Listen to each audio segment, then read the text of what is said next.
Afataluk maulik ogaan. Kagman High School in the house.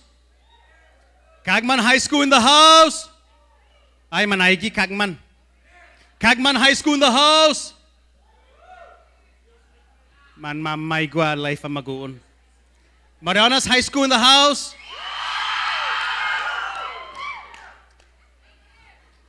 Oba Cafe. Marianas High School in the house.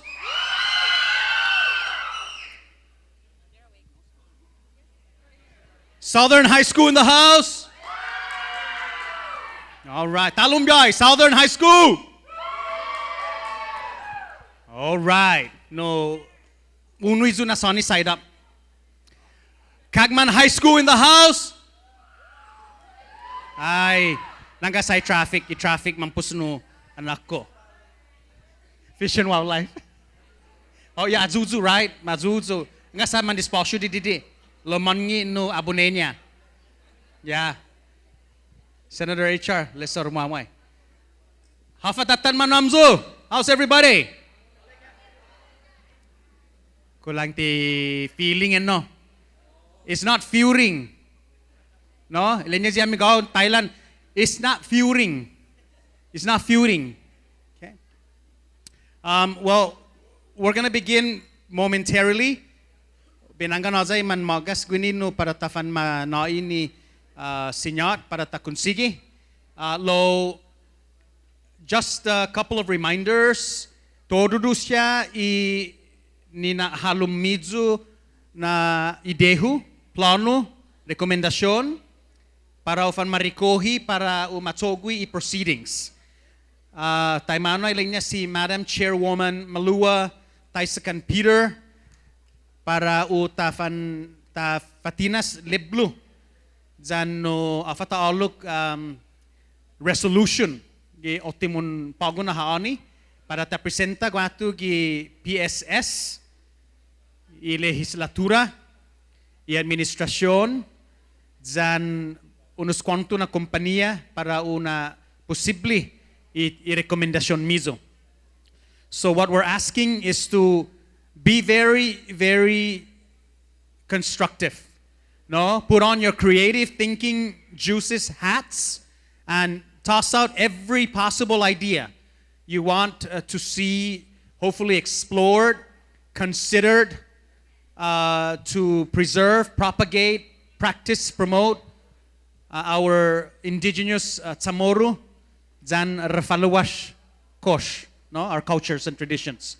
So drink a lot of water, a lot of juices. It'll help you with your creative thinking. What else? We will stick to the time limits. And when we put up 1 minute, it means 1 minute, not 10 minutes. When we put up stop, it means park it. Park it with a capital P.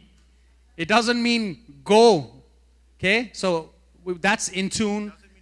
It doesn't mean yellow, right? Stop doesn't mean yellow, it's red. Okay, it's red.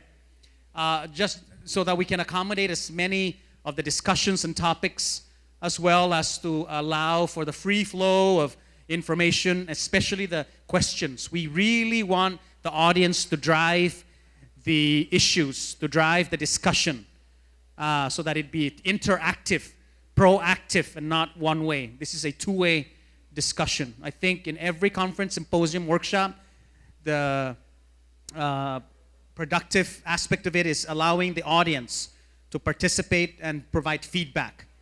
Is that good? Does that sound like a plan? Maulik. Linya si Señora Pairi. Ekwa ko in hasutatilo another Father Ledger mentioned yesterday about the sacred, intrinsic, innate component of our indigenous languages, our cultures and traditions. It reminded me about a few years back, Deacon Modesto Salas. Everybody remember on my live television talk show. I used the word pairi. And boy, was I lambasted online, on air. And I said, dispensa zo senyor, hafan na unsat kun lalala dito, na uusay palabra pairi. Lenya, no quiero, desatento, OMG. I was like froze on the air live because he explained kung tungo na enay palabran pairi, gaga, sumotsogo enay pairi, ibaboy ha, zaniguaka man pairerea. Pues, that's another intrinsic element of our language. Do not insult or offend our language. No, parewasan finu rafaluwash or finu, no? Any other mother tongue. So I never used pairi since that time to date. It's really insulting and it's really offensive. So that's why we need to understand that in our language and in our cultures and traditions, it's about how we carry things out. No? Another Chamorro proverb is ipalabra mo na maguf, ipalabra mo na bubu. Right? So it's how we say it. No? Faza otru Mrs. Fitio, otru na proverb to remind our young people. Nidsi irespetaw na kwentus, na sinangan, zatita na bubo o sinota disatentuzi imanamkota. O estaw sangan nun. Okay, nangka sa tinanong tabya cafe si Mrs. Fitio. All right. Carol, just let me know when we'll start, and Tim Lua, let us know. Are we waiting for anybody else? Kagman here's here. Kagman High School's here. Raise your hands. Kagman High School. Okay, shout Kagman High School.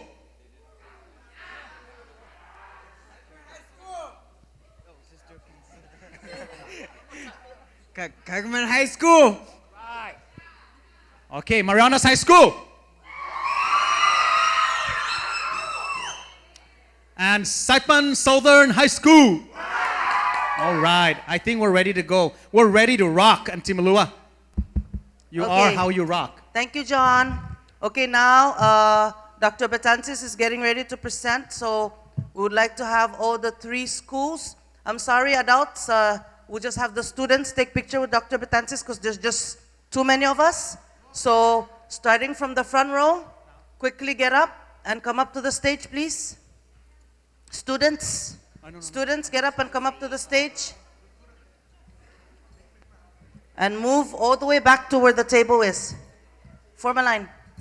Second row, get up and come to the stage, please.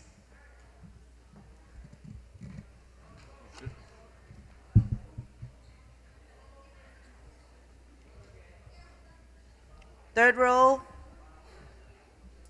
Third row, third row. Boys, you can move the tables back. Boys, you can move the tables back.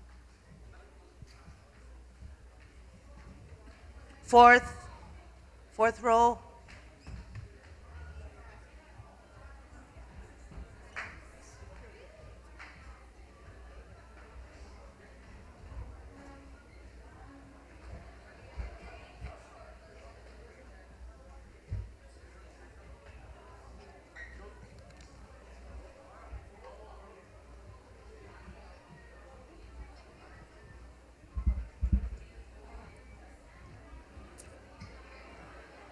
And can we have Auntie Loling, Uncle Sam, and Father Ledger come up, please, and have a picture taken with the kids?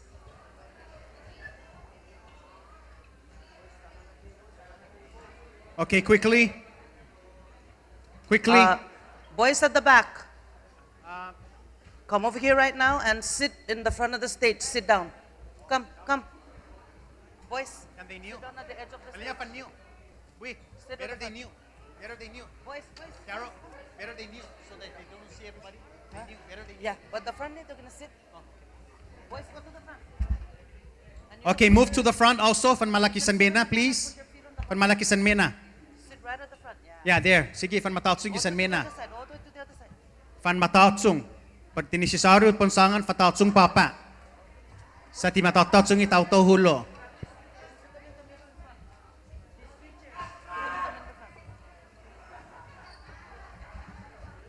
Okay, kids in the front row, move back just a little so we can put 3 chairs in front of you.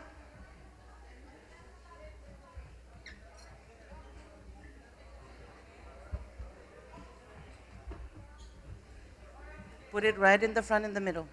Thank you. And then on the stage in the front row, kneel down. Are you kneeling down?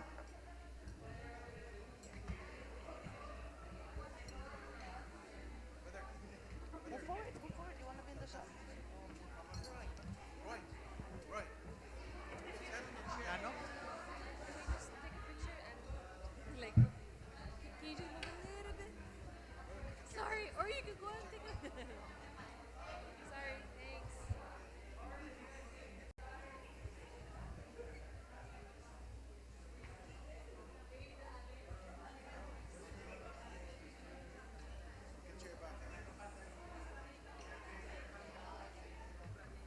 Uncle Sam, if Uncle Sam.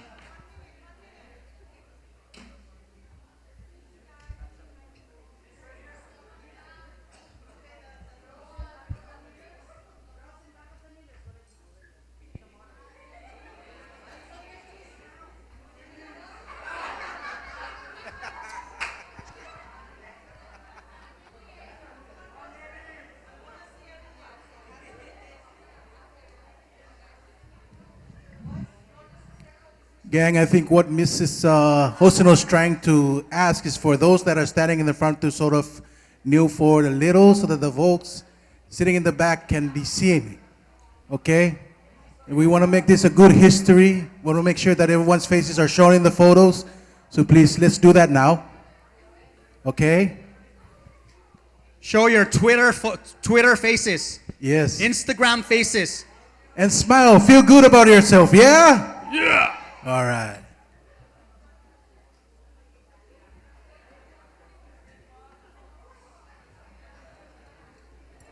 And then right after the photos, everyone, attention, attention, shh, thank you. Right after the photo, we're gonna sing the TPO song, okay?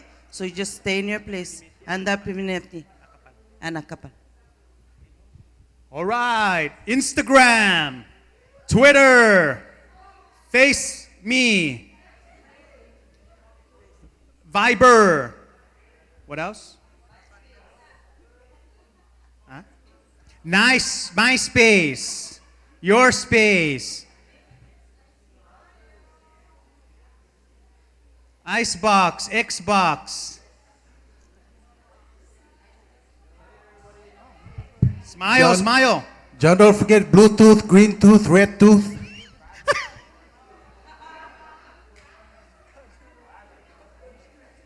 Smile. Feel the love. Show the love.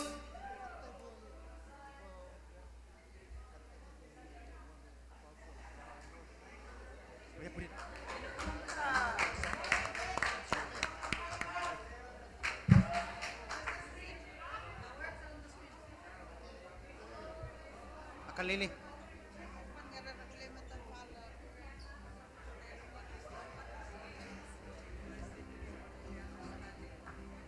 Incomprendianos ti TPO. Zani inafamaulik. Incomprendi. Warong-rong. All right.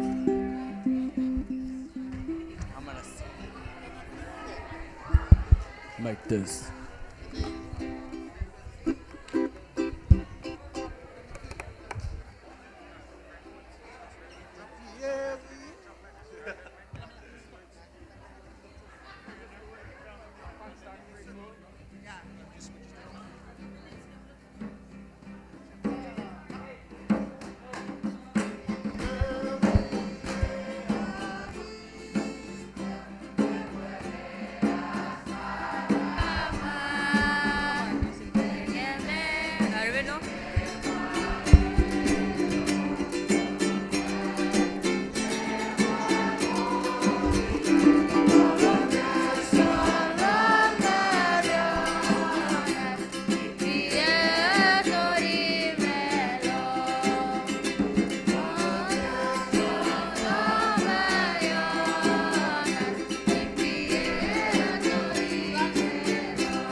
Prinimeti, Prinimeti. Oi, oi, Prinimeti. Good job.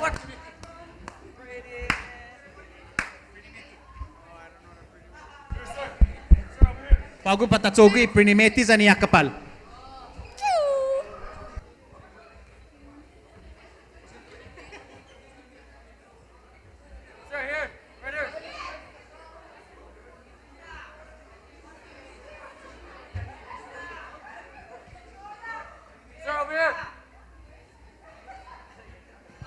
Okay, okay.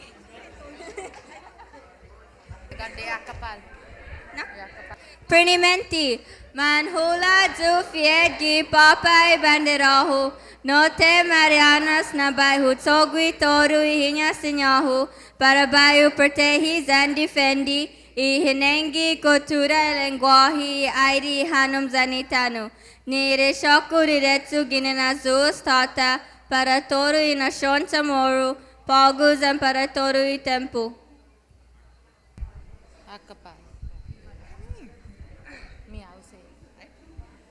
Yakapalafal, Haleral Marianas. Yakapalafal, Haleral Marianas, Ibuferi and Angal Bunyi. Nevertepemimlife, Yash Luk, Koskapashal, Shag Nafalu. By Kalamali, Sangisa, Mashlu, Helang, Lir Masamasara, Pakuluwash, Iklam, Matalamwal. Si Zeus Maasi. Palita na pakpaki. Ifamagun.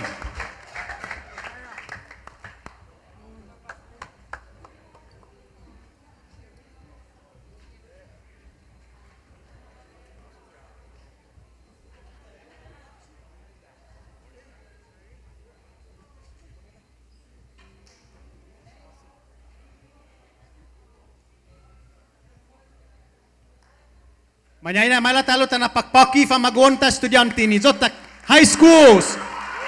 Saipan Southern High School, Marianas High School, and Kagman High School. Woo!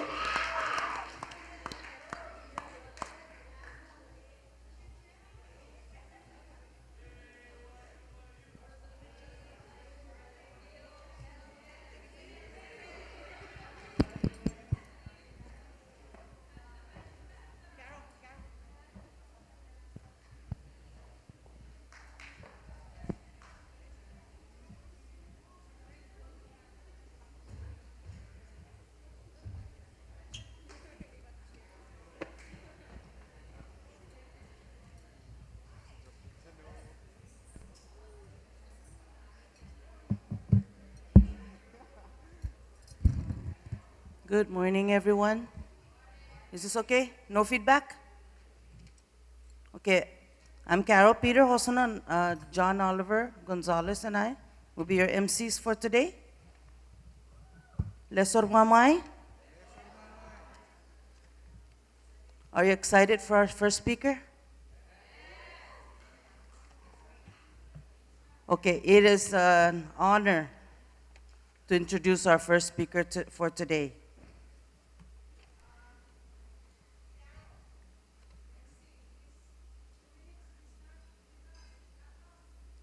Okay, he went to comb his hair.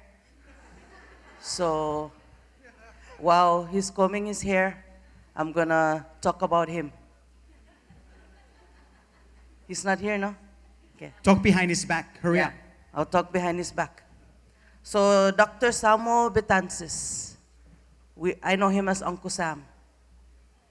It's an honor to know him. Dr. Betances has been a consultant for many US presidents. He conducts training for their staff in the White House. He was a part, you know guys, you know our flag? It has the ladder stone, the star, and the Mwareeti, right? Before it didn't have the Mwareeti on it. So through one of his classes that he came and did here, and he pointed that out for us because we never seemed to realize it or maybe be vocal about it. His class went out and actually circulated a petition that eventually got the Mwareeti to be put on the flag. And that's historic. I want to give that one a hand. All right. Aye. Show him the love. Because Uncle Sam and his class, me and my kids are represented on my nation's flag. So I'm very thankful for that. Also, because of that same period, there are three official languages in the CNMI. What are they? And we owe that thanks to the guidance and direction of Dr. Betances. So he's a big part of our history and the preservation of our culture here. I call it waking us up because we were asleep or we were just steady and quiet and observing. But then he came and said, "What are you doing? Do something. This is who you are." Right, Uncle Sam? And have you heard of the Language Commission?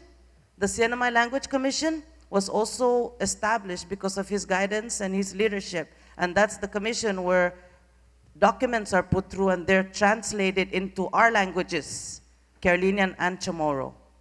Anything else? And the rest are in the paper. So I was just taking up time, and those are very, very important issues that he affected my life, so I wanted to make sure that it showed. All right, ladies and gentlemen, maila sa tafanui sa tanay ni Guinaizata, tanapakpaki si Dr. Samuel Betances. So kwento si hit. Woo!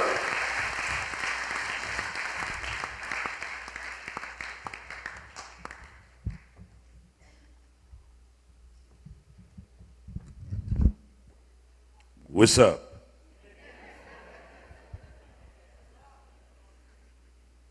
Good morning. My first name is Samuel. Try that. In Spanish, the vowels are flat and long. So Samuel becomes Samuel. Try that. Then I visited Guam and Saipan and Tinian and Luta. And instead of the flow of the L, they make my name crash. Instead of an L, they put a T. It's not Samuel, it's Samuet. My last name is Betances. Try that. Okay, now put both names together. Isn't that beautiful?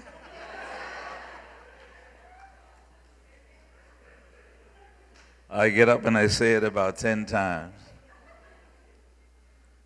My mom was very white, very European looking. And my daddy, he was black. Coarse hair, a black skin, flat nose, full lips, and they got together and look what they did.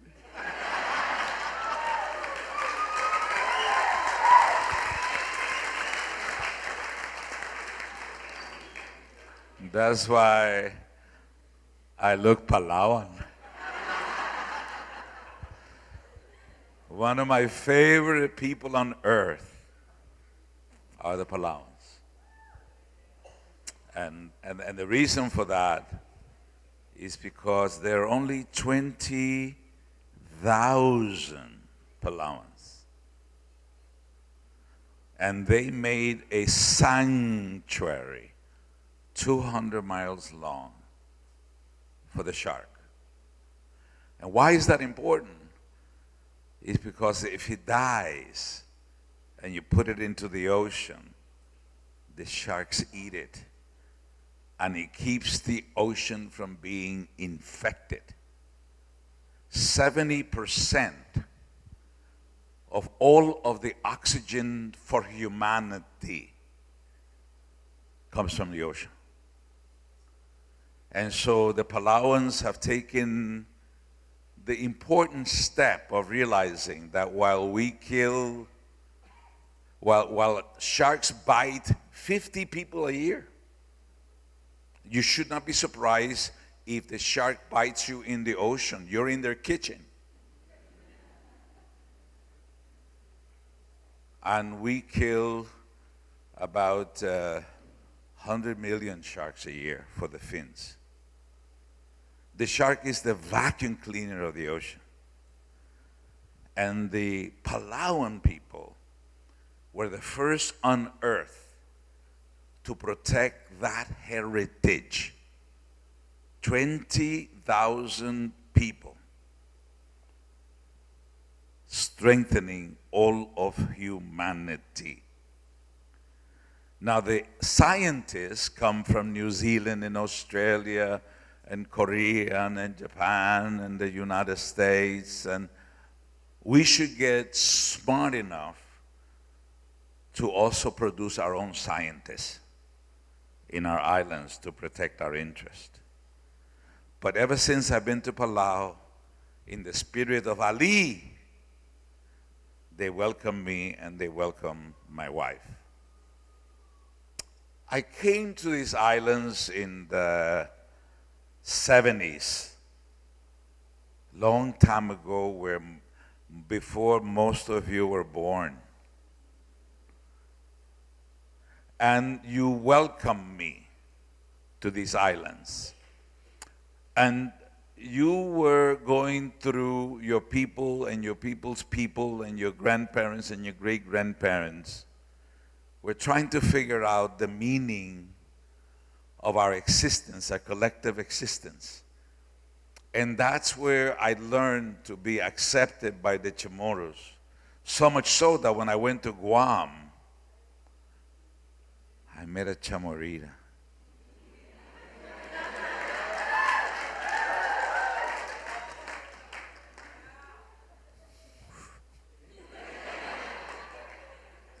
And at age 25, she was already a member of the governor's cabinet. And I landed to help with language and self-determination issues. And she looked at me. She said, wow.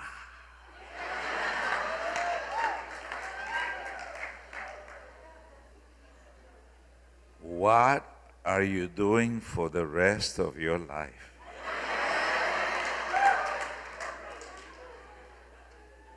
And she had long hair.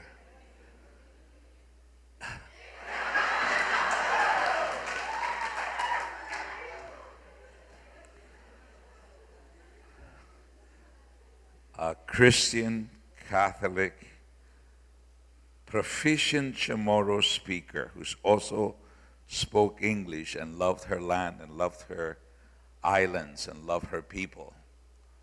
God blessed us in a mighty way. And one day she saw me looking at her. And she says, "Are you coming unto me?" I said, "Uh-huh. That's the way it is. Uh-huh, I like it. Be at peace.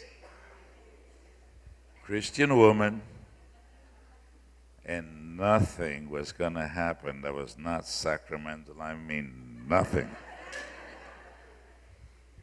I spoke to her mom. Said, Mama Tita, will you welcome me into your family as a son? For I had no family. I had been abandoned as a child. I have been sexually abused as a child. And I've spent some time with Oprah helping young people to understand that if you've been abused, if you've been manipulated, if your father or stepfather or uncle or neighbor or stranger has ever touched you and violated you, whether you are a boy or a girl, not your fault. Don't remain a victim, become a victor. I have buried 6 brothers. My father was an alcoholic, broken at the knees. My grandfather had been a police officer, killed in the line of duty. My mama was an island girl from the coffee bean region of Puerto Rico. Had no formal education. And they were incompetent as parents. They couldn't give me what they did not have. They gave me good DNA. Look at me. At 75. Even the brothers are getting excited.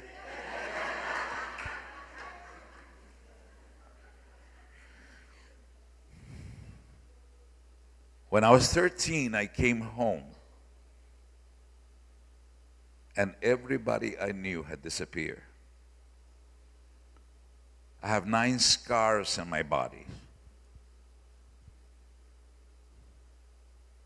I knew how to speak Spanish with tier 1 words. Say tier 1 words.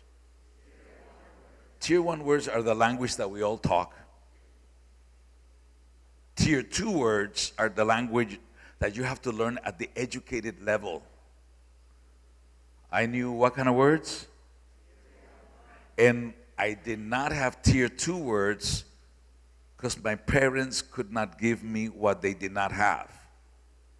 If you don't have tier 2 words, you're not going to become educated, because the textbook have tier 2 words and the teachers have tier 2 words. I'll explain to you how I got my words. But by the time I got to Guam, I had been a high school dropout. 9 scars in my body. We were so poor that somebody broke into a little apartment and didn't take anything. I mean, that's cold.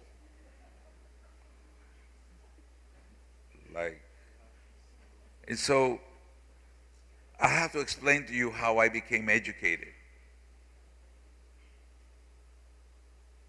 But by the time I came to these islands, I had no family. I had relatives.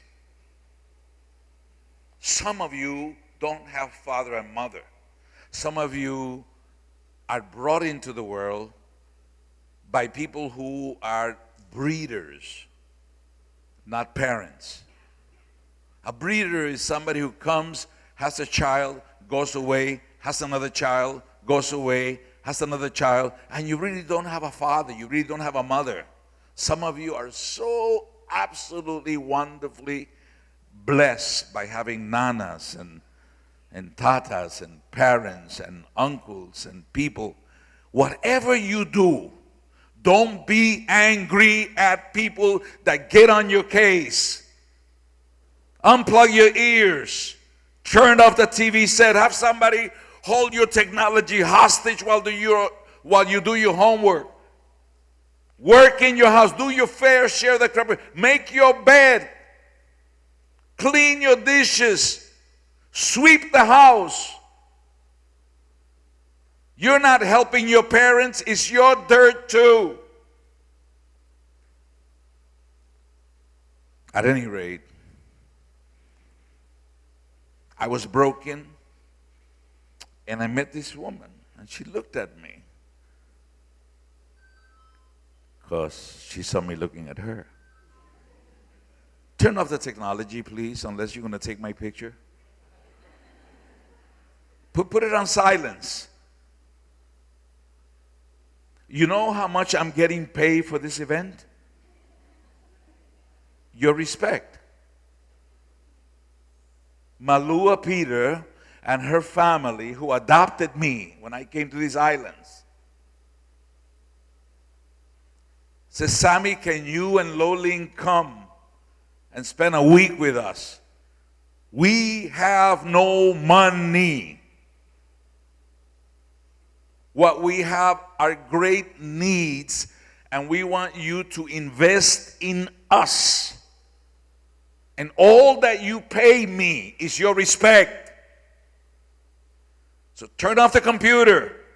Sit on your urges. Don't talk. Take notes.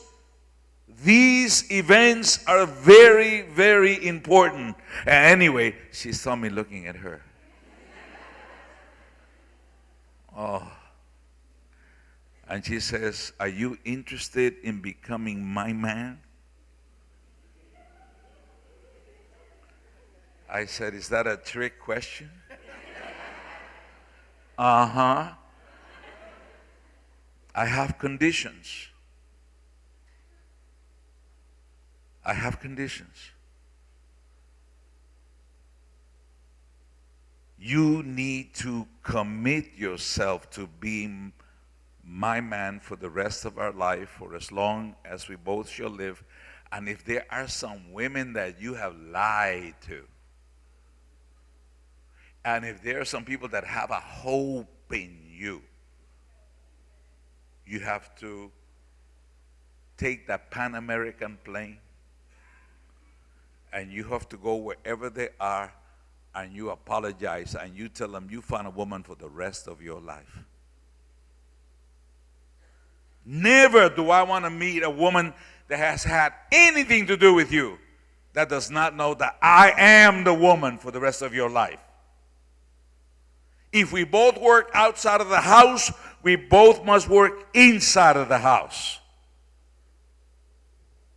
And I fell in love. And I got on that Pan American flight, and I wrote her a letter. I bought a 6-cent stamp, and I mailed it from Chicago. And 10 days later, I get a letter from her, and she says, thank you for the poem.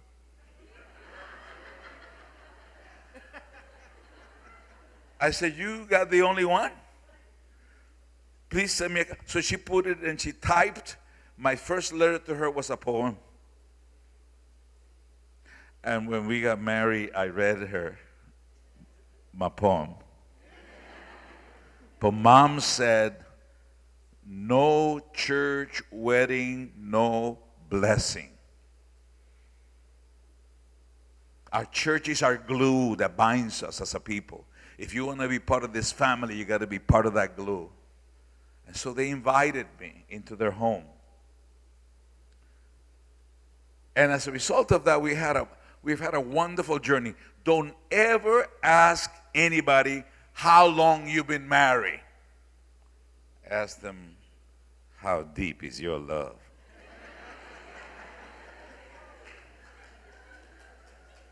But the woman that speaks flawless Chamorro is the daughter of an outsider who went to Princeton and MIT and knew Einstein personally. And he came during the war and married a local girl. And the outsider was a responsible outsider. We need responsible outsiders.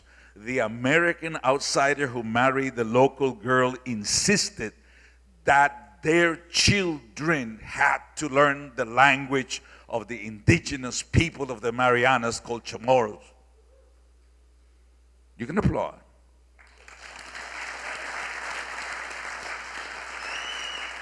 So we have an adventure together. And Dr. Laura Marie Torres Sauter becomes the first Chamorro woman to write the first book called Daughters of the Island. And when we came to this place, she is part of that adventure. Could you please give a hand to the woman in my life, Dr. Sauter? Stand up.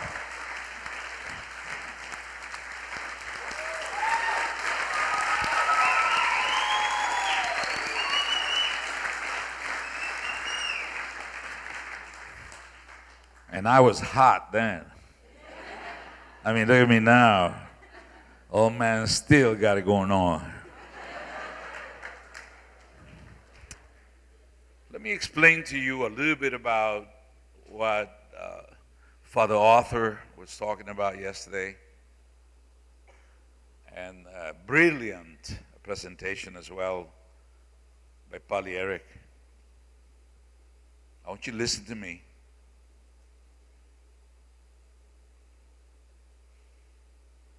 The Marianas is the only place on earth that you can give continuity to your peoplehood. The only place on earth. If you're Tagalog, there are 60 million people that can give continuity to your way of life. If you are a statesider, there are 320 million people that can give continuity to your way of life. If you're Chinese or from India, there are billions of people that can give continuity to your way of life. But when it comes to Chamorros and they follow it, I was Carolinians when I was around. It's these islands. And you need to listen. I'm going to talk to you about the 4 or 5 purposes and functions of language. But before I do that, I want to ask you to, if you're physically able, don't do it yet, I'm going to ask you to stand up and look at 3 people that you really care for. 3 people that are part of your circle of trust. 3 people that know your secrets. 3 people that know your tears. 3 people who jump for joy with your celebrations. 3 people that are very important to you. They're brothers and sisters of the heart. And when I give you the signal, I want you to stand up and I want you to shake hands. And in our culture, sometimes we embrace. And I want you to say to them, say, if you have an accent, say that. If you have an accent. I want all of you to say, if you have an accent, you know more than one language. And then I want you to take a look at 3 people that you don't know that look suspicious to you. And in the spirit of Heritage Month, I want you to say to them, if you have an accent, you know more than one language. And if you know more than one language, I want you to say that to them in the languages that you know, even if they don't understand what you're talking about. Say in Chamorro, say in Tagalog, say in Carolinian, say in Palawan, say it. But 3 people you know, just slap skin and say in the language you know. If you have an accent, you know more than one language. And say it twice if you have 2 languages, 3 times if you have 3 languages, or just once. Please stand up, greet each other. If you have an accent, you know more than one language.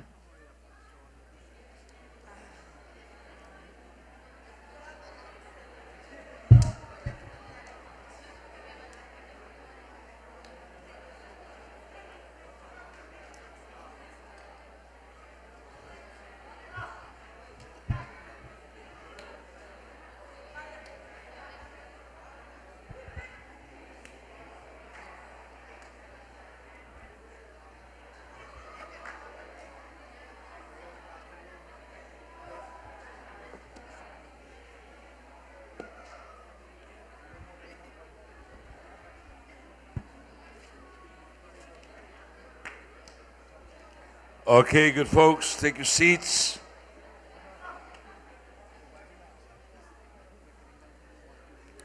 Please take your seats. You need to take notes. You need to focus. I don't have that much time, so I'm going to talk fast. Please listen fast.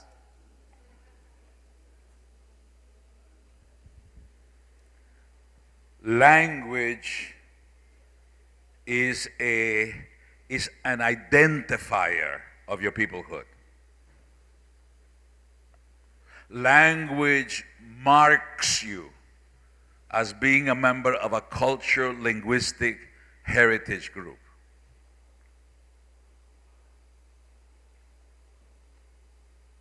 If I'm Refaloish, immediately if I say that, that defines me as belonging to a heritage linguistic cultural group.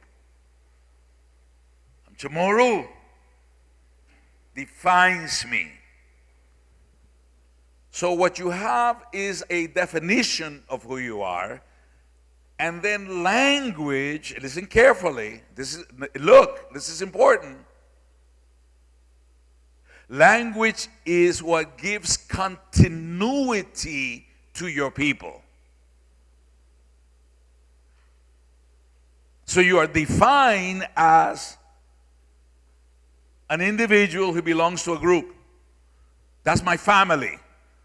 I'm fascinated when my wife and I visit Luta. Rhoda? Yeah, like that.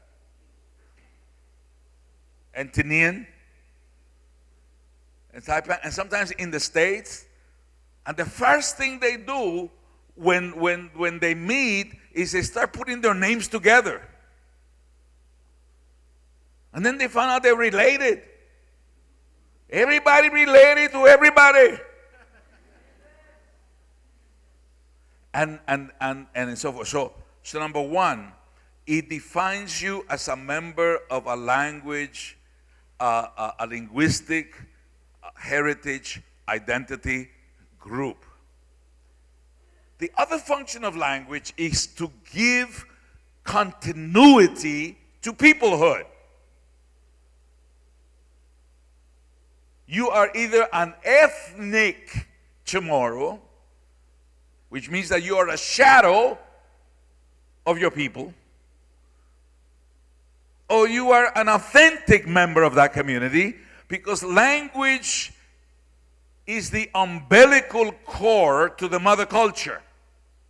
The child is connected by the umbilical cord to the mother. Language is the umbilical cord to your culture. When you speak your language, yesterday I heard a lot of young people defending their language, lamenting that they didn't have their language.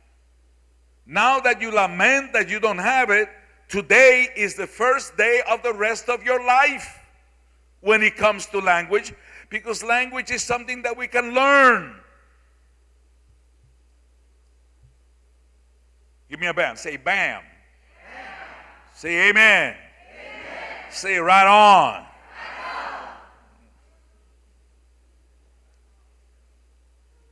Language, I want all of you to say, language is the umbilical cord to culture. So if you belong to a social, linguistic, heritage family, you now have a responsibility to give continuity to that language group by using the language, by perfecting the language, by becoming proficient in the language, and by, above all else, realizing that when you no longer speak the language, you become a stranger in your own homeland. The good news is you can fix it. So one of the functions of language is that it gives continuity to peoplehood. Another function of language is that you can grow your intelligence. Language grows intelligence. I'm going to give you a couple of citations. You need to Google. Go to Google and look up Carol Dweck, Dr. Carol Dweck, D-W-E-C-K, Dr. Carol Dweck from Stanford University, and it's called Mindset. When you are born, when you and I are born, our eyes are developed. We can see. Our lungs are developed. We can breathe. Our hearts are developed. It will beat. The only part of your body which is not fully developed is your brain. You are not born smart, you are made smart. Turn to the person next to you and say, you're not born smart, you're made smart.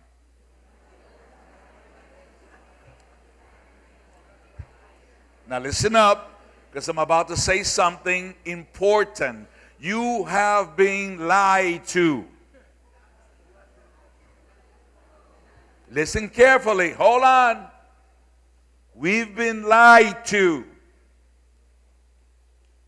Because we have been told that we need to become smart through the language of the outsider. And what makes you smart is whatever language you use to understand the world. I had no idea what chinchuli was. All I know was it was making me broke.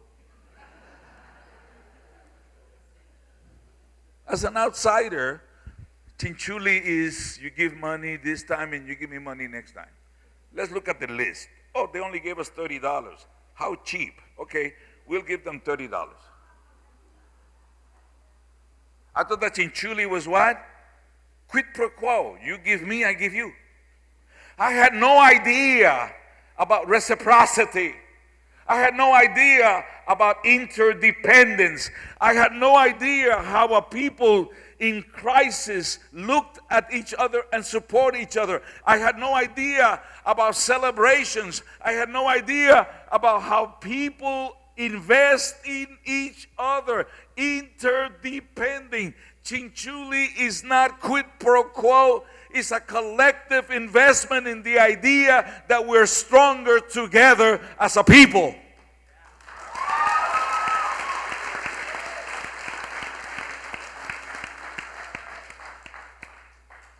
So when you're a child, you become smart through the language of your nanas. You become smart to the language of your culture. You become smart by taking turns and talking more and tuning in. So you take a look at Palau, and there are 20,000 people in Palau. And there are 60 million people in the Philippines. Which language is more important? For the Palauans. Which is more important? Why? That's the language that grounds them in their identity. That's the language that is used to grow their intelligence. That is the language that grows them to understand that they may also need to learn Chinese and American and Filipino and Korean. In other words, we make our children smart through conversations with our children. So I want you to take a look at the book. I want you to write this down. Dr. Dana Suskind, S-U-S-K-I-N-D. Dr. Dana Suskind. I just met with her in Chicago last week. And she's written a book called The 30 million words to grow the intelligence of your children. 30 million words to grow the intelligence of children. The 30 million word what? Initiative. If you parents have gone through college and they're educated and they're accomplished professionals, by the time a child gets to be 3 years old, they have heard 30 million more words than those of us whose parents don't tune in, take turns, and talk more. Let me show you how you can help your child grow their intelligence. You're reading a story. Little Malua was taking a walk by Tanapak Harbor with Peter. And they were young and they were in love. And they had a child. Malua and Peter had a child. And the child looks around and sees an airplane. Nana, there is the airplane. Yes, that's an airplane. No, stop. You grow their intelligence by saying, and where is the airplane? Where's the airplane? In the ocean, the bottom of the ocean, or in the sky? Is it below the clouds or above the clouds? And what is an airplane anyway? What is it that an airplane does? And the day is sunny, and what's the color of the sun? And it's like a ball of fire. And of course, the sun is very cold. No, the sun is very hot. You see what's going on? What's going on? You are expanding the conversation. And in expanding the conversation, you make your children smarter.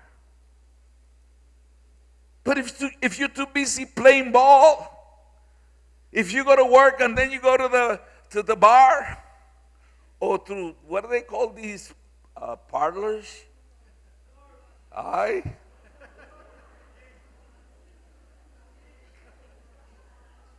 Children are to be seen and not heard. In my town in Puerto Rico, we have there is a statue of Columbus with the finger like this. And my grandparents used to say, children talk when Columbus put his finger down.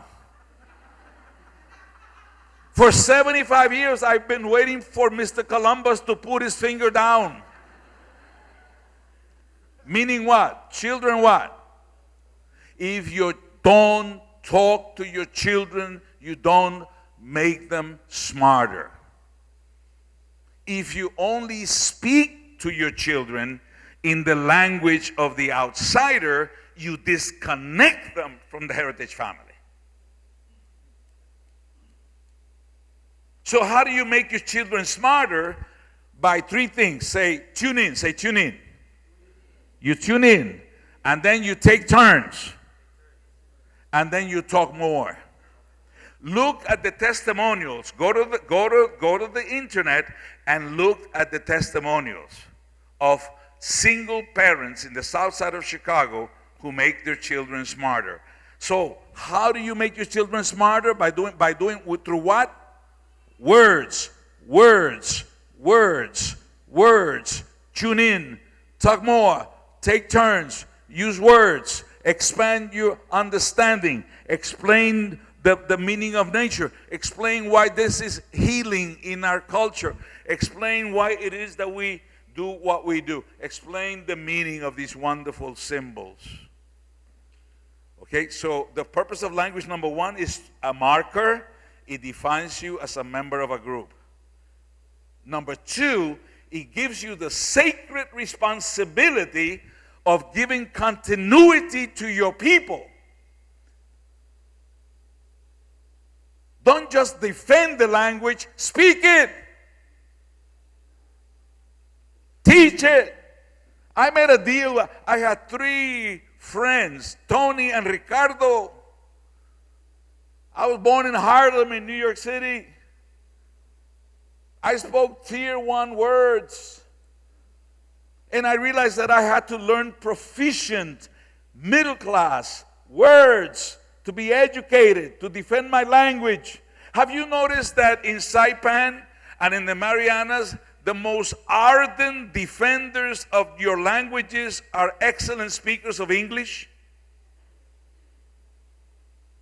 Learn to speak English perfectly so that you can defend your authentic heritage language equally perfectly.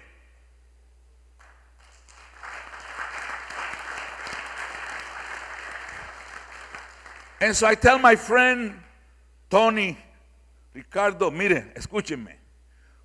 Cuando estamos hablando en inglés entre nosotros, y no es necesario hablar inglés porque estamos en el contexto social de amistad, vamos a hacer un acuerdo. Si estamos hablando inglés, sencillamente damos una señal, y esa señal indica que tenemos que cambiar, hablar nuestro idioma para nosotros entonces fortalecer nuestra proficiencia. You get it? All right, here's the deal. Listen up. If we find ourselves at Micro Beach being social, why should we be speaking only in English? Why should we be speaking? So I said to him, let's go like this. Everybody go like this. That means code switch. And at that particular moment, we code switch. And we started to practice our Spanish. We love English. I speak better English than only people that only speak English. Do I speak great English? But también hablo el español con mucha elocuencia y proficiencia. But I also have learned to perfect my Spanish language. Code switch. When our children were swimming on the beach, on the pool, Papi went like this and they went like this, which meant what? Because I can't hear what you're saying, but please what? Code switch. Own it. There's no need to use one language from the outsider all the time. Use your language from the inside to give continuity of peoplehood. Code switch. Don't just defend the language. Don't just complain about the language. Perfect it. Now, when Mr. Obama was elected President of the United States of America, I was asked by the State Department to go to Venezuela. Nothing major. I was not a big shot in the administration. I was just simply asked to go to Venezuela and to explain to the people of Venezuela, especially during the era of Chavez, who was a competitor to the U.S., did not like the U.S., but to go to different universities and speak to different groups, educators and teachers and engineers and political leaders about the American election. Why was the American election important? Because President Obama could have been legally owned by the first 16 presidents of the United States of America. Obama was not the first black president of a nation, but he was the first black president of a nation that was not largely black. So they asked me, Dr. Betances, could you go and talk to the people of Venezuela about the American election and how we did it with the ballot and not the bullet? So I said, like what it is. I can do that. And I landed in Venezuela, and now I'm speaking to whom? Venezuelans. Where? And did I speak as good Spanish as they did? No. So here's what I did. I said, listen up, please. I want to explain to you the American election. Why Mr. Barack Obama was elected President of the United States. Now here's my problem. I don't speak Spanish as well as you. Mi español es pobre. my Spanish in relationship to yours is poor. So what I want you to do is not laugh at me. No sean burlón. Don't laugh at me. Don't fail me for not knowing what I haven't been taught. So if I say something that is not accurate, proficient, educated, perfect, I want you to take a little note and write down the word that I mispronounced. Keep a note. And then after I finish my speech, I want you to take me aside lovingly, respectfully. And then you tell me, Dr. Betances, there are 5 words that I heard you say that are inaccurate.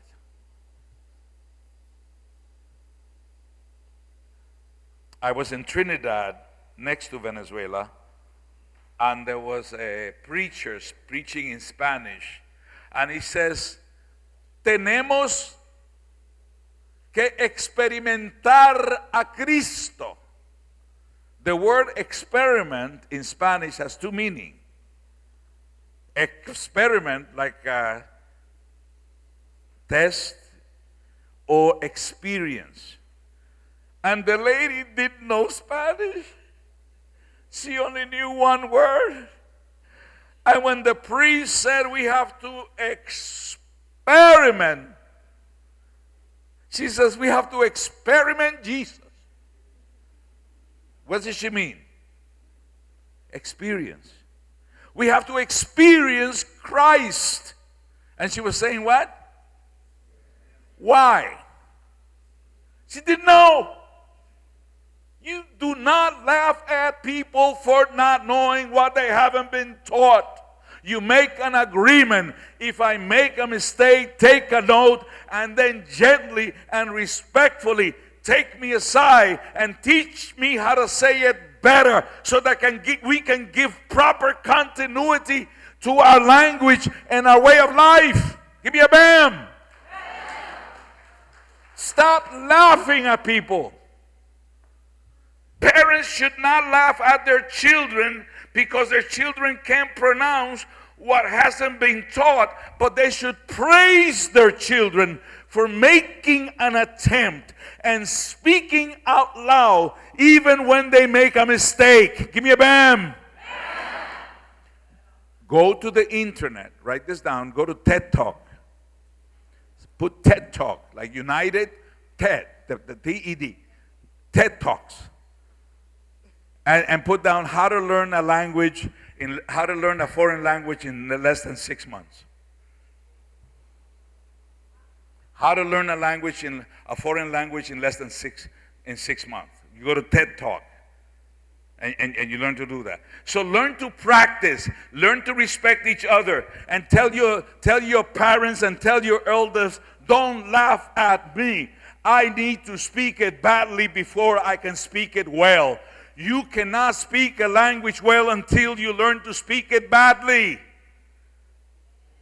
Give me a bam. 2 more things and then I'll finish.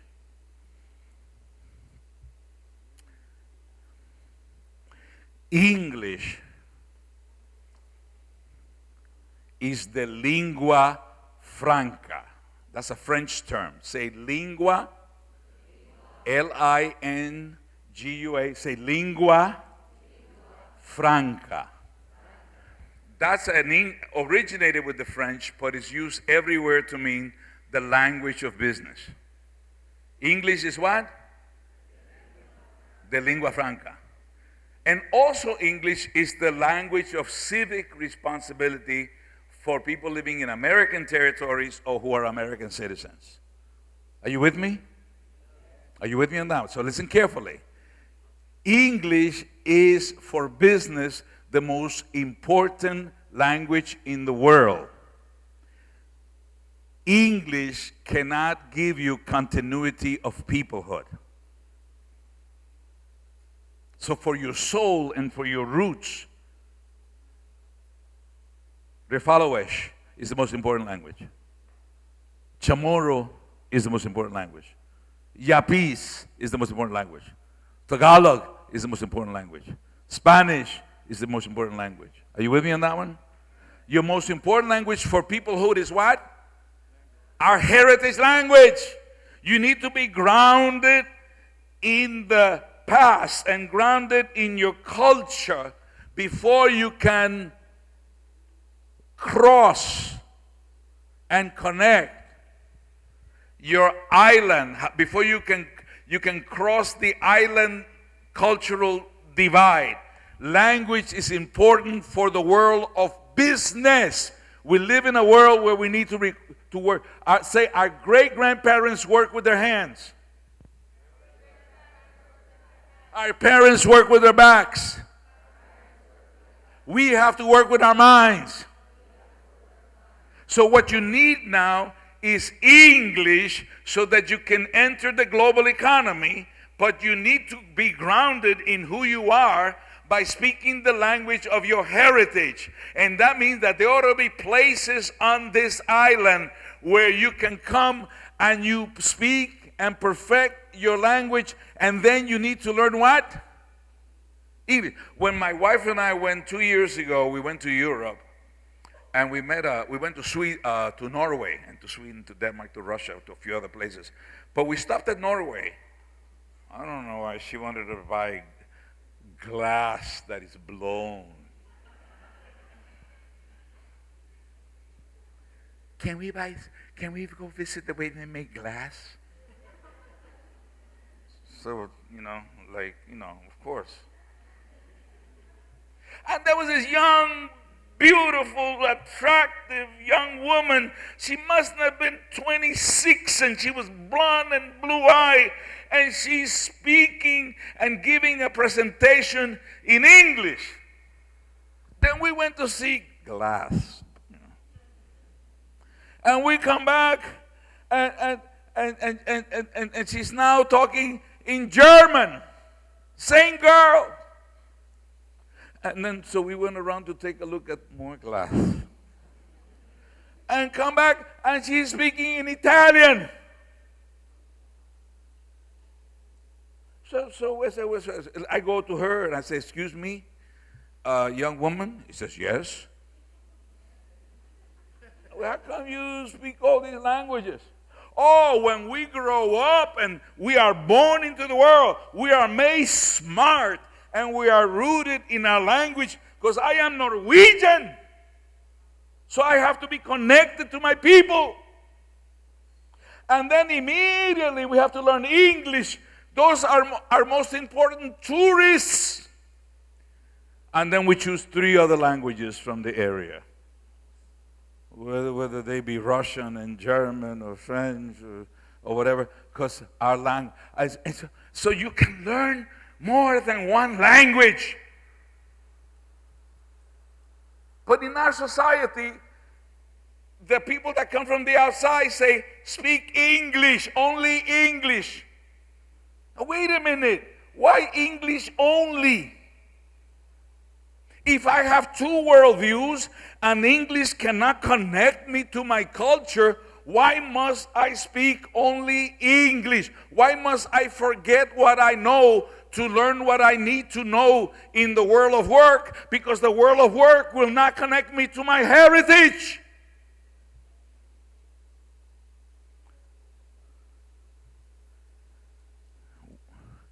When the outsiders come, like the Spaniards, they replace our religion and they replace our language.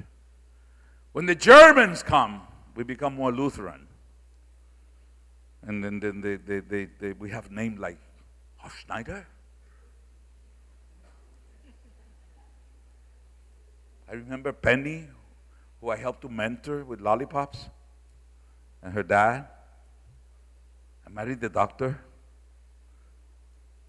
And then the Japanese come, and they say, now you're Japanese. Japanese more important. And then the Americans back and say, no, forget that. Now he's American.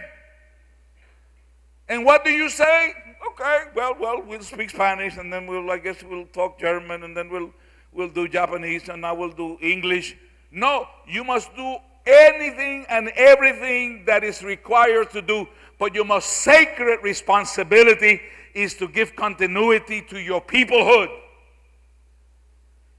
Give me a bam.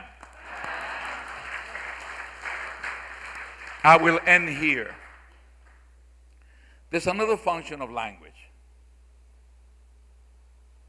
and that is the language of education, the middle class language. I was a high school dropout. I did not speak either Spanish well, say tier 1 words. And then I spoke Ebonics, black English. I knew tier 1 words in English. But in order to be educated, I have to learn what? Say tier 2 words. Okay, in English, I need it. Are you with me? So now I needed, I have a book that I wrote. I wrote 3 books. I have this one, Winning the Future Through Education. And I have a few copies over there. Normally $20, the publisher said, if you drag them to the Marianas, you can make it available for $10. So that we have some. But this book, say textbooks, have 3,500 more middle class words than we bring. So the textbook have 3,000, 4,000 more, say, tier 2 words. The teachers have 7,000, 10,000 more tier 2 words. So when you sit in the class and they start talking in tier 2 language and you don't understand it, you begin to fail for not knowing why. What you haven't been taught. Oil.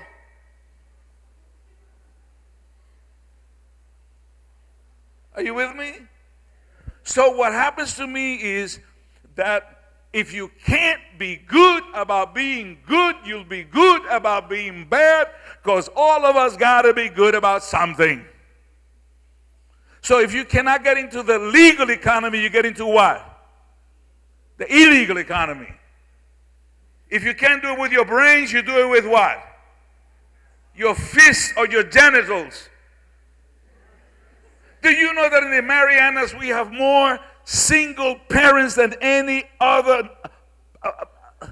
single moms having children than any other part of the world? The Bible says what? Say abstain. And the religion says no abortion. So we don't want to have abortion, but we don't abstain. So when somebody comes to you and says, would you like to study? Say sip up your pants. Everybody say sip up your pants. Open up your mind. I'll be your study partner, not your piece of pie. Open up your mind. And I had to study. And I had to study. And the book had about 3,500 more middle class words, and the teacher had about 10,000 more middle class words. So I was failing because I did not have what? Middle class English words. So I worked for Mary Yamasaki, Japanese, my boss.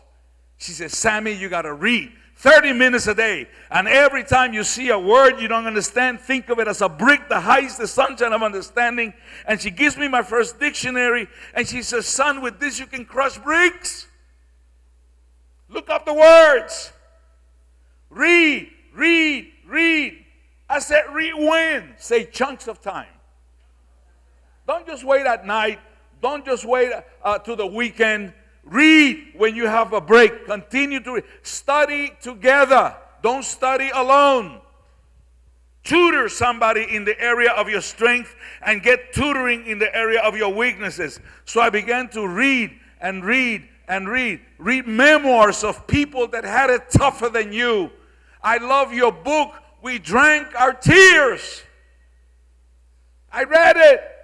Have you read it? We drank our tears.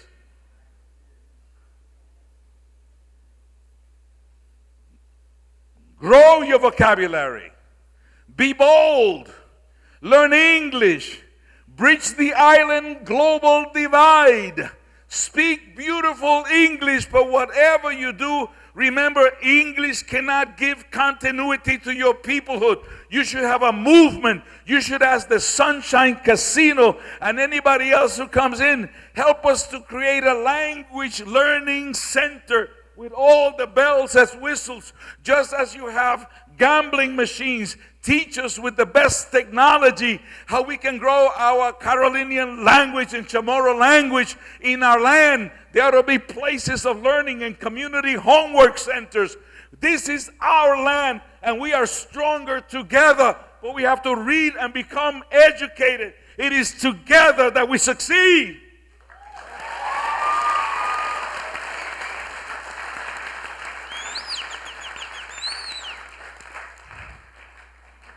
And so I studied, and I became a tutor, and I graduated from high school alone.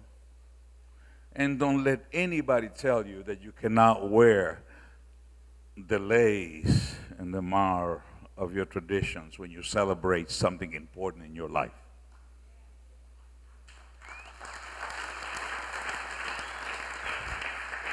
I graduated from high school.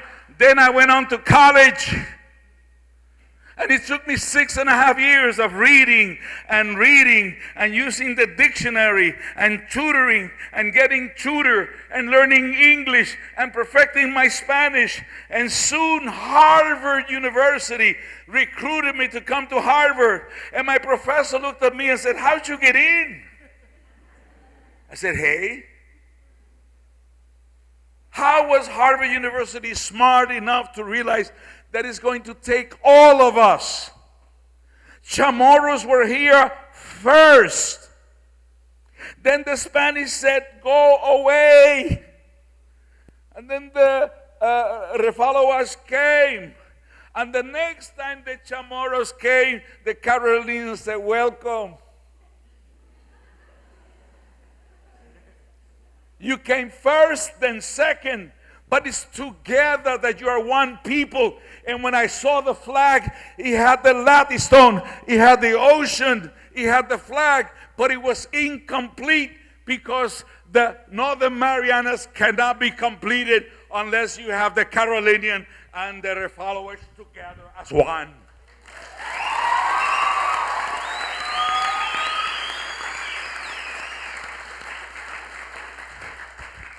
And my professor looked at me and he says, "Sammy, authorize me to tell you what no one else will tell you.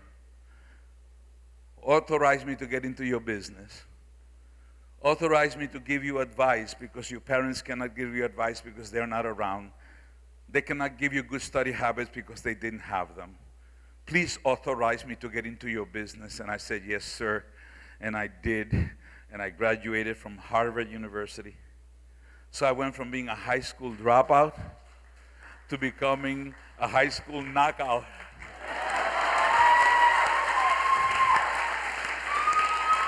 And my boss went to work for Richard Nixon. And so I went with him. And I gave a little advice to the president. And then I had a chance to come to these islands. And now I came realizing God does not make junk. Don't play the game that because you're lighter or darker, you're better. Don't play the game because you have an accent or don't have an accent, you're better. Don't play the game that because we do it this way and you do it that way, we're better or worse. We're God's children. This land is our land. This land must not become a playground for the outsiders, devoid of respecting our dignity and our humanity.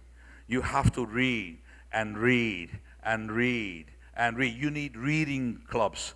I will be, by the way, that community college, that college you have here, the Marianas, Governor Camacho was just elected governor, and I was asked to go all over the Pacific to help make a recommendation about a college.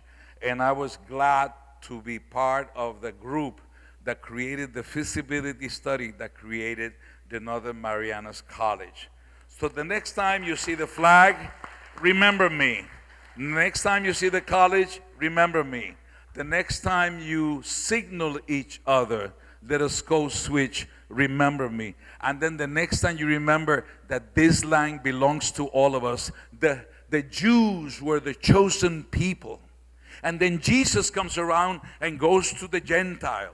So one is the original chosen people, and the other ones are the next chosen people. But God wins us all. God wins us to be one, and we should remain one. Don't play games. Celebrate our common humanity. God bless you. Use your language.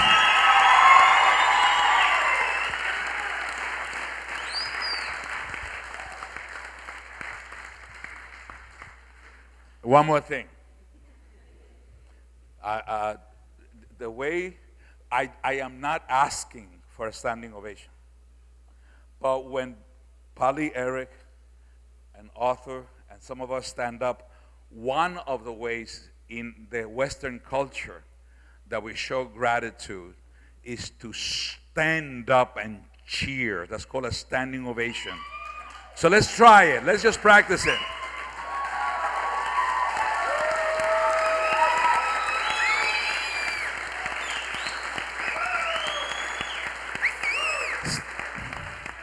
Where is Malua Peter? Where's Mother Superior? I want Malua to come up here. I want Malua to come here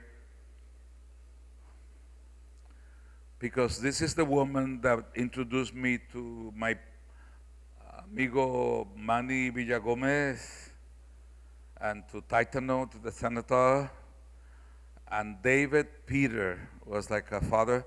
And this weekend we celebrate the anniversary of his new life and his graduation. And I want you to know that the daughters, but it is because of her that I keep returning to this island for the purposes of adding value. And I love her much. And if there is one person that deserves 2 standing ovations, is Malua Peter.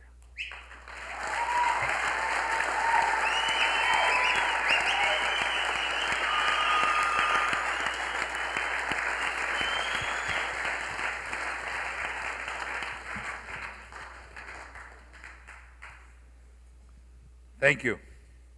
Can I get a boom?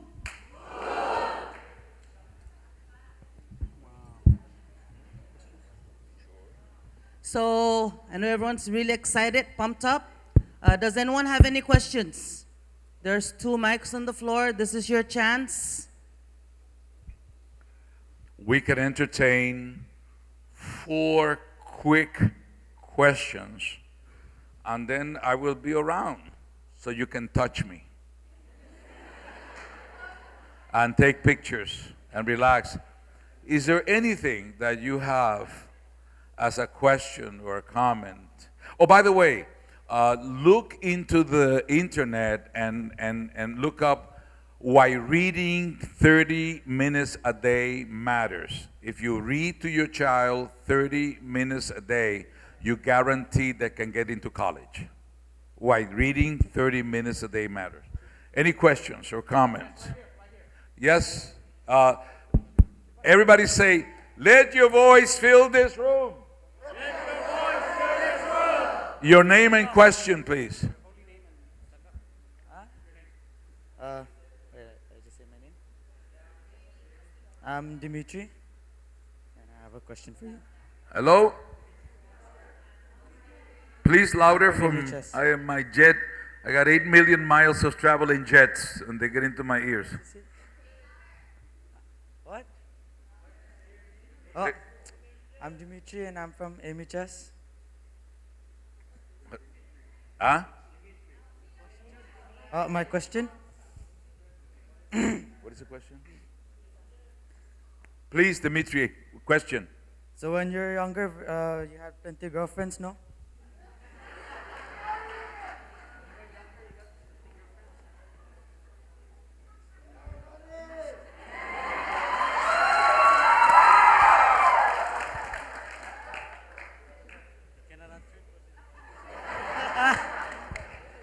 I try my best.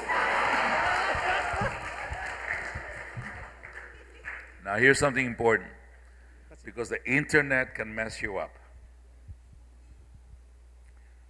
We used to lose contact with people, and now through the internet, you can reconnect with them, and they can poison your relationships. I used to think that, and I'm not making a joke now, so even if you laugh, it's not intended to be a joke. But I thought I was ugly and not ideal. I brought into the idea that I had bad hair and dark skin and socially inferior, so I didn't always like myself. And I still was fortunate enough to find friends who reached out and who loved me. There's one more thing that I have to confess.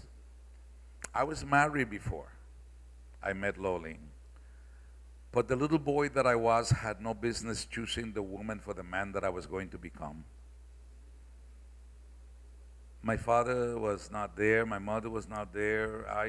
I didn't know how to share. And as a result of that, I made some mistakes. But what you should know is this, that the woman that I married then and had children with,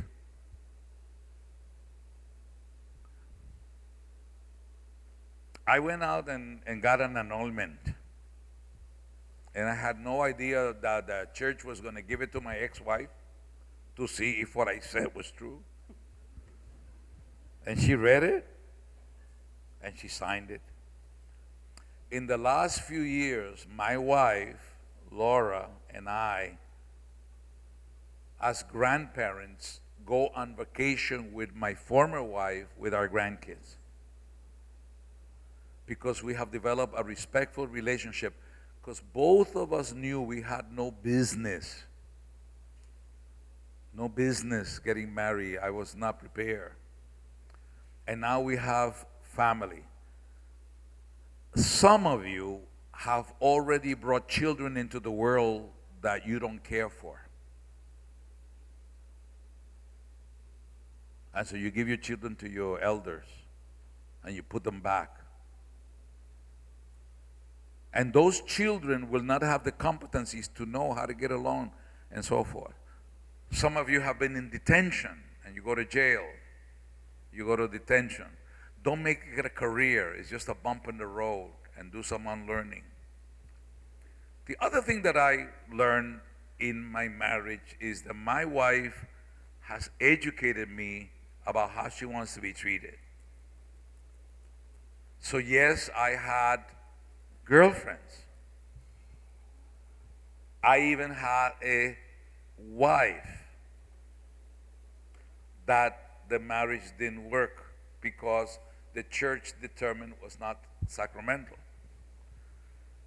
But at the same time, and if you're a public speaker, I see, who's the young man that has the strong voice? One of the things that, and by the way, and the political leaders like Ramon and other places, when you are in a position of leadership, as quickly as possible, talk about your family and your children and your grandchildren. And that lets kind of people know that you're committed, that you're taken, that you're not interesting. And so even though I travel around the world, and I have traveled around the world, I've always had women who somehow feel attracted to, and I'm not being facetious, I have had charisma, I have energy, I make sense. I taught in a university where people who had divorced and who come to the university look at you and so forth and so on. So, and also one thing about your body type, no matter how thin you are, no matter how thick you are, no matter how you look, no matter how dark you are, no matter how light you are, somebody likes your body type.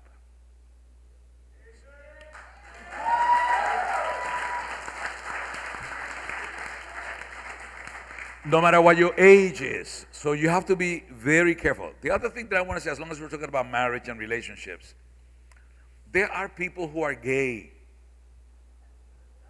Listen carefully. No, we live in an age when we have to respect people.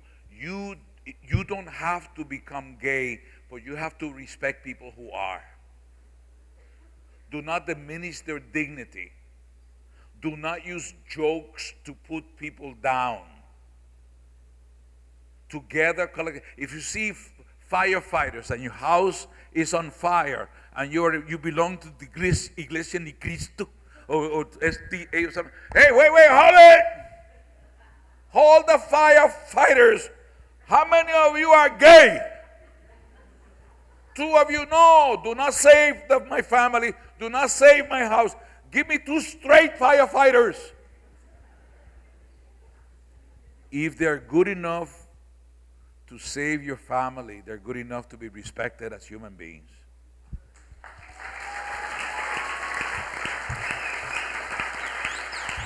Any other questions? Another. Questions? Otra pregunta? You have your hand up? Quick, come on down.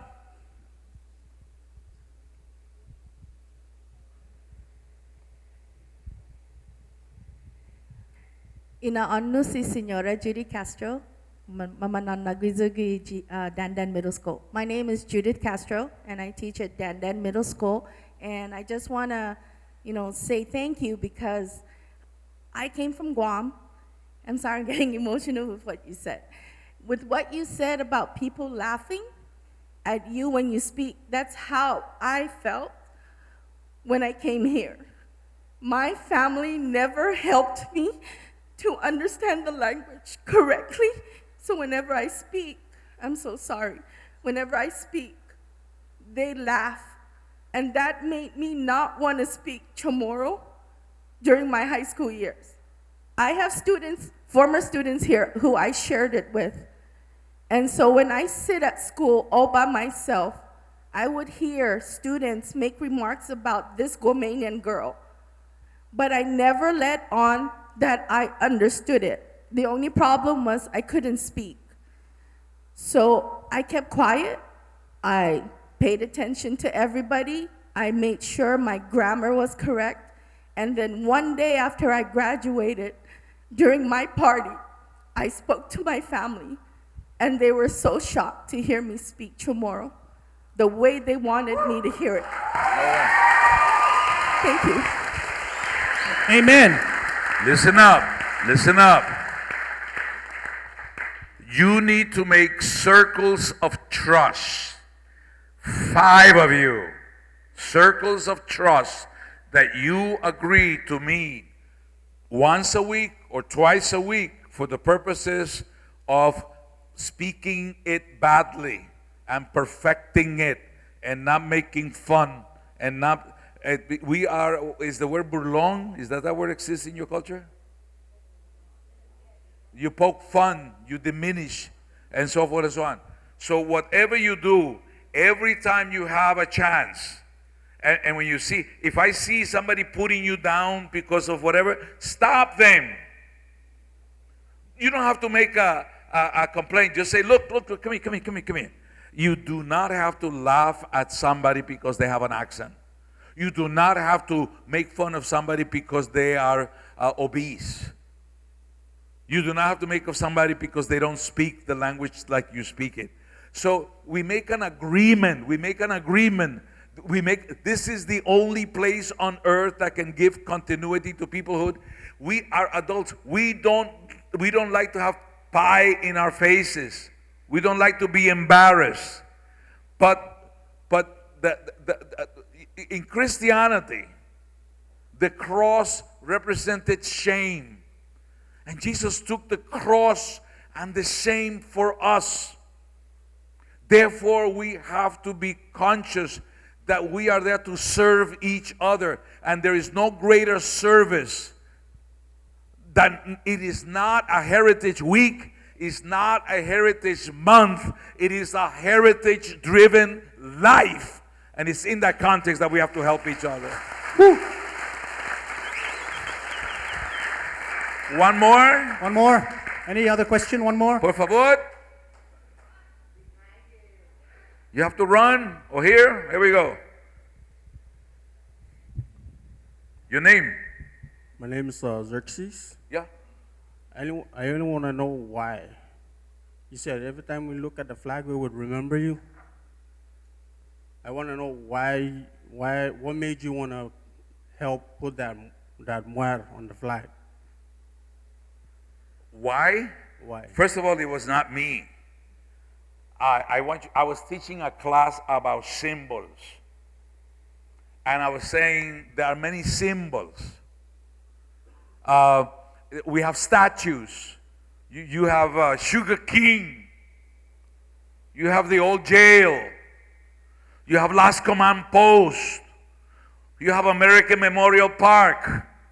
We have flags, we have life. And what I said to my class, let's look at the American flag and what it means. And then I said, let's take a look at the flag of the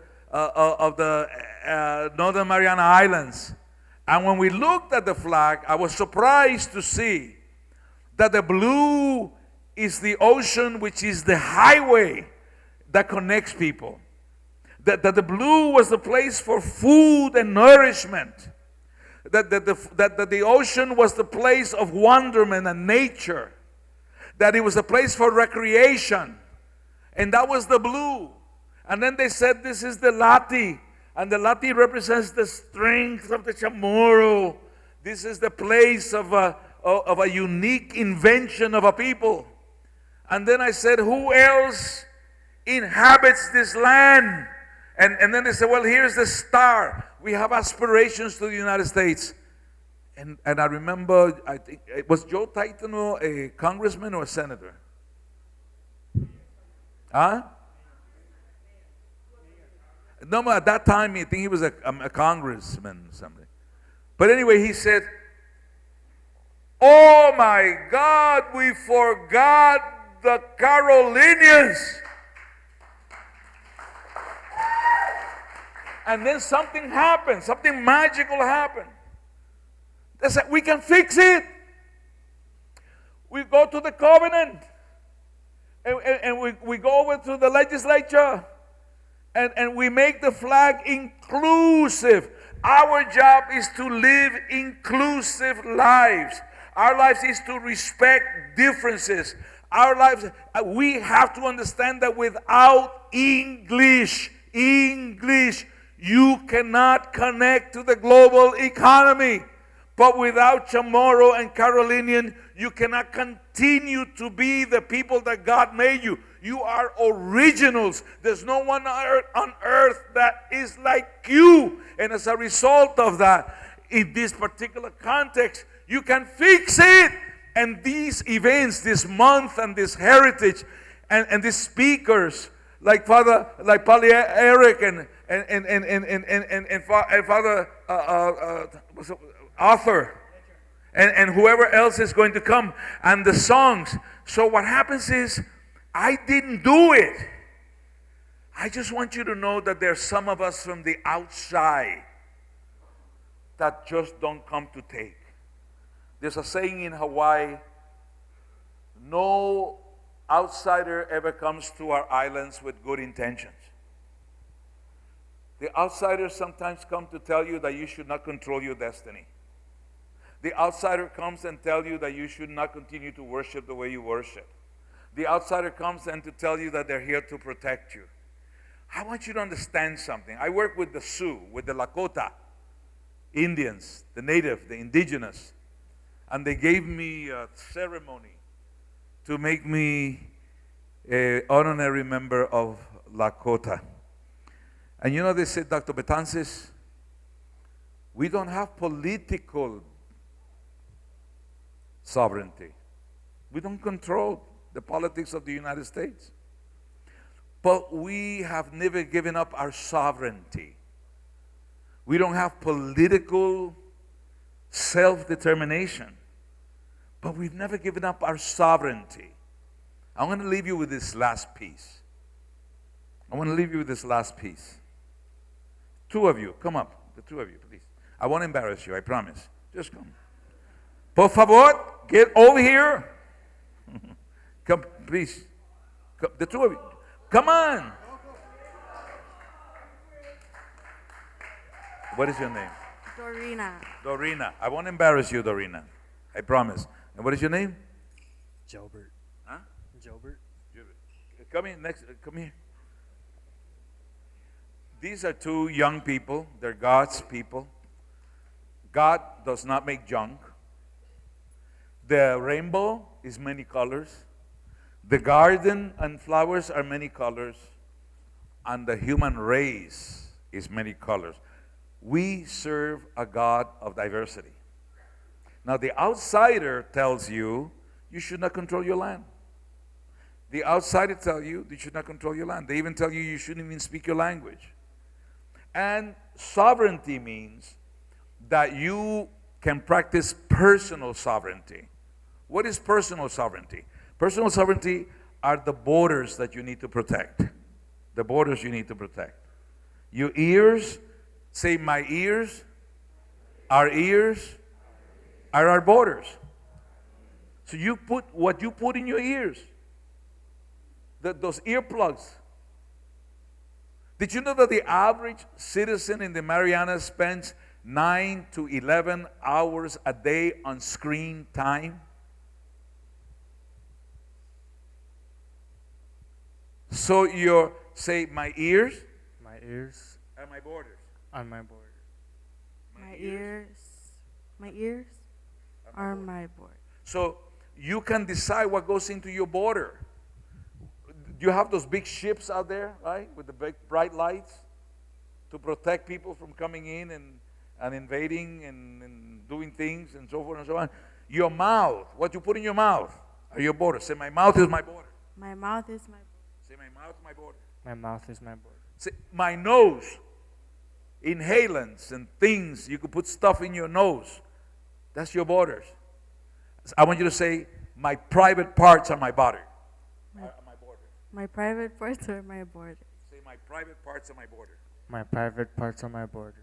So what you put in your private parts can infect you, can impregnate you.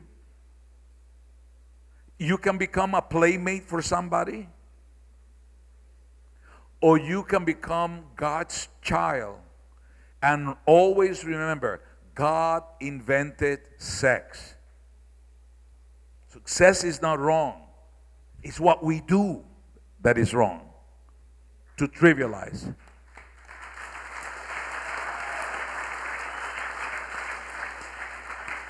What we put in our minds, that's our borders. I should not concentrate on your current disability. I should concentrate on your abilities as a thing. I want all of you to go like this. I want all of you to put your hands like this. And say, everything below the neck is minimum wage.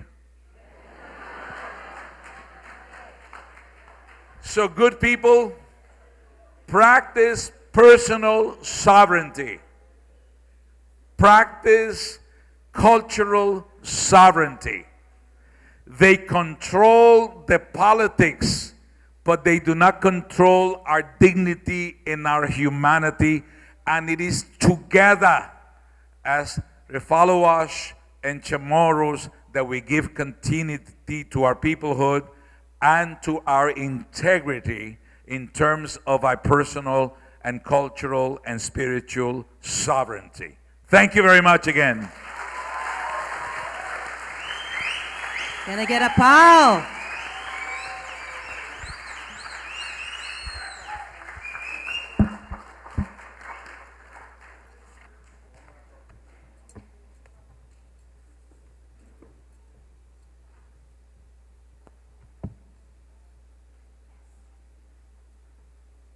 Thank you, everyone. Right now, we'll take a 3-minute break while the panel for the next discussion comes up, and that's culture, education, and language. Could I have Ms. Pat Capileo, Dr. Laura Sauter, Ms. Fayun Talon, and Dr. Ignacia Demapan please come up?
Two more minutes.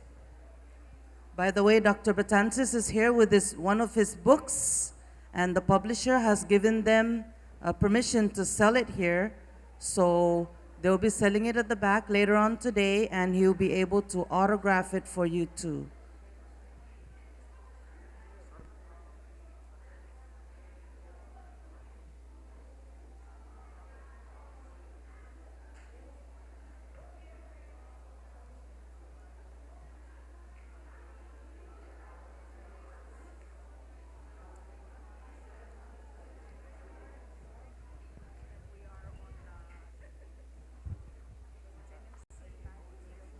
Okay, also a friendly reminder, can you mass email or text or WhatsApp or messenger your friends that the conference symposium is live on YouTube, and the address on YouTube is NMC, capital caps NMC Live TV. Yeah, NMC caps space LIVE space TV. NMC Live TV. It's live streaming on YouTube. Go NMC. Thank you, NMC.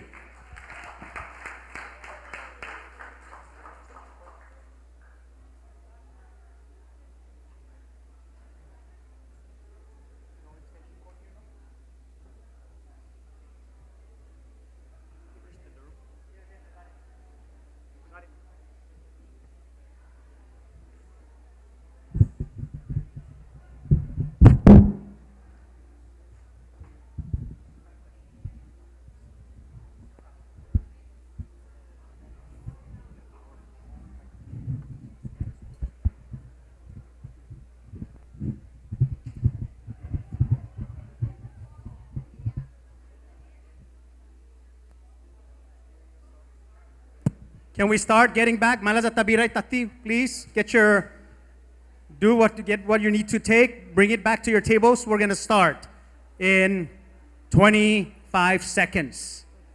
Okay, let's go. Move it. And then after this panel, we're going to have a panel on music and arts. Music and arts.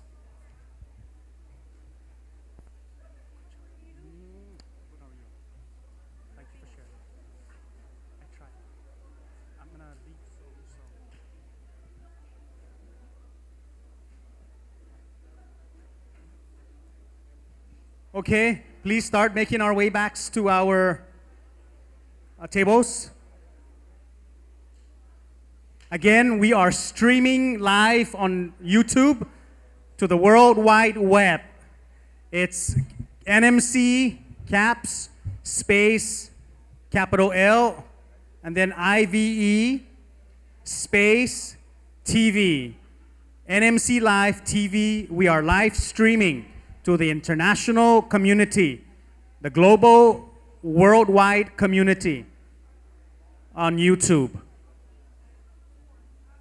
So get your fingers to to text and mass text and social media notification. NMC space and then live space TV. Okay? Okay, we're gonna have to get back, please. Everybody, let's get back to our tables. Por favor, we are 30 minutes a little bit behind. Let's go. Move it. Let's go. Now it's language.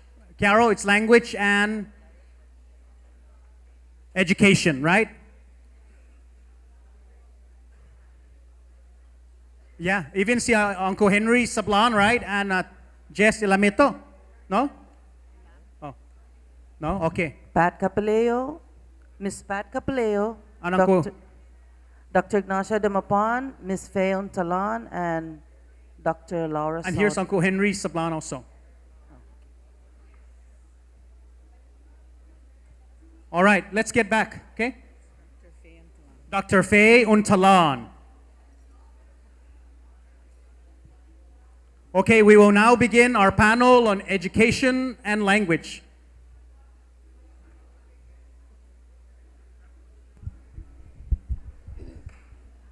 Tiro me fai so.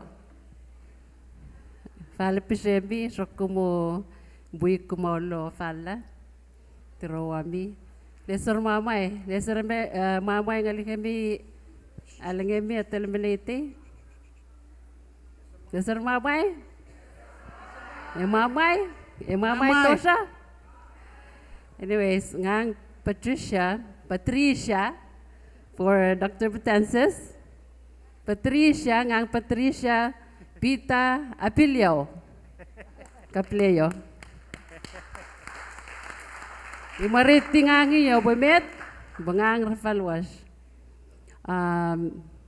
So I've been in the CNMI PSS or public school system for more than 20 years now, 10 years in the classroom, started as a teacher aide, and the rest of it in central office, beginning with an itinerant teacher, and then moving on to be the CCLHS, Carolinian Component Program Coordinator. Filiso, and thank you to the committee for allowing the panel to move our panel to today, because it is very important that the students hear all the panels that are here. And thank you to the principals. We were fortunate to invite some of our teachers, our CCLHS teachers, to come attend today's event. Can we see the CCLHS teachers in the room? Can you stand up? Awite, panogi ulo.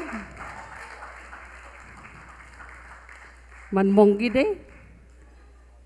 Okay, so good morning, everyone. Yes, Ramamay.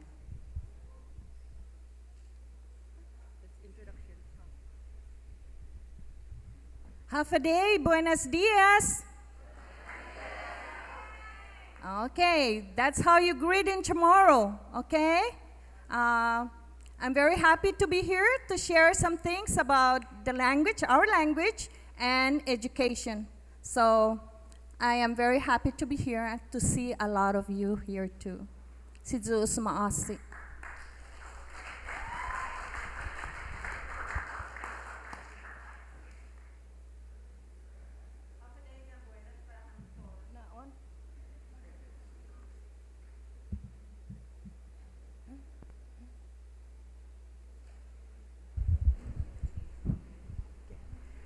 Hafadei and buenas para hamza todos.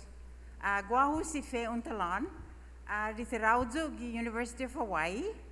Gi School of Public Health pues in the School of Medicine. Lo anegai gizu gi guahu tumutuhun ni Chamorro language program. In 1995, in establisa i Chamorro language, the University of Hawaii as a part of the foreign language curriculum at the University of Hawaii. During that, from 1995 to now, we have over 50 students from CNMI who took that course. Many of them are back here, Angel de Mapan, Bran Song Sung is now teaching the class when I'm not there at the University of Hawaii. So we're very happy with that. The reason why it was taught is when the students from the, oh, maybe I should go on. My undergraduate degree is in cultural anthropology. Then I went on to the University of Southern California, got a master's of social work, and then a master's of public health at UCLA, where I also received my PhD. So that's my educational background, but I have worked a lot in the area of health and education around minority education, for example. At WICHE, the Western Interstate Commission for Higher Education, I was the Minority Education Director before I came to the University of Hawaii to teach. So I'm here primarily to share with you what we have done to improve our language program for students who are coming into the university of, into the universities. Thank you.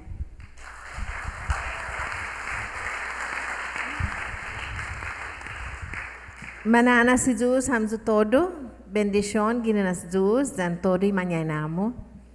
Guahu si antiloling, mafanananzu si antiloling, pues edzu nanoan mas fat burabili pago. Famagun tau tano matuzu guini pago sa sainazo, sainamuzo. Za edzu na gaigizo, za edzu na pabe quintusiamzu pudi tiningoo. Zan pudi preciso na klasin tiningo, cosa que sinya man, fino Uncle Sammy, sinya man tanak siguro na we give continuity to our peoplehood. So we're going to talk a little bit about that this morning. Si Deus maasi.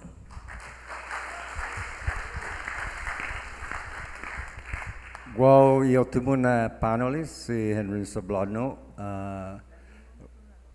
Guahano 22, gitim pouco anos que pouco o gasta que banda na educação como maestro, curriculum writers para bilingual program, bilingual director. De 1983, ma ganjizo como ifenena na Commission of Education. Pues retirado en 1989. Kaigyo gini pagos por uno de pioneers, founders of the bilingual program and the teaching of the language of Chamorro and Carolinian.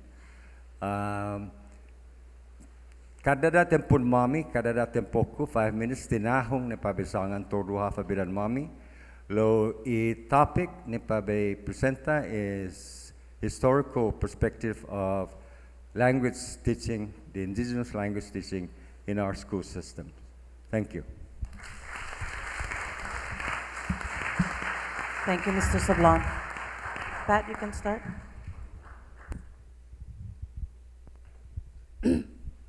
So when I go out to the schools, I go into the teachers' classrooms, and a lot of the times when I walk in, they conduct their instructions in Chamorro or Carolinian, and Dr. Batances is here.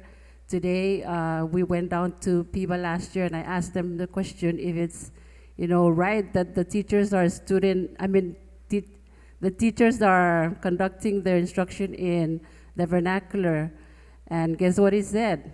And, all the teachers were there. So teachers, again, reminding you, when we walk in there, we want to see you instructing them in Chamorro Carolinian.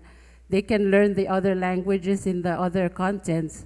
They are there to learn Carolinian and Chamorro.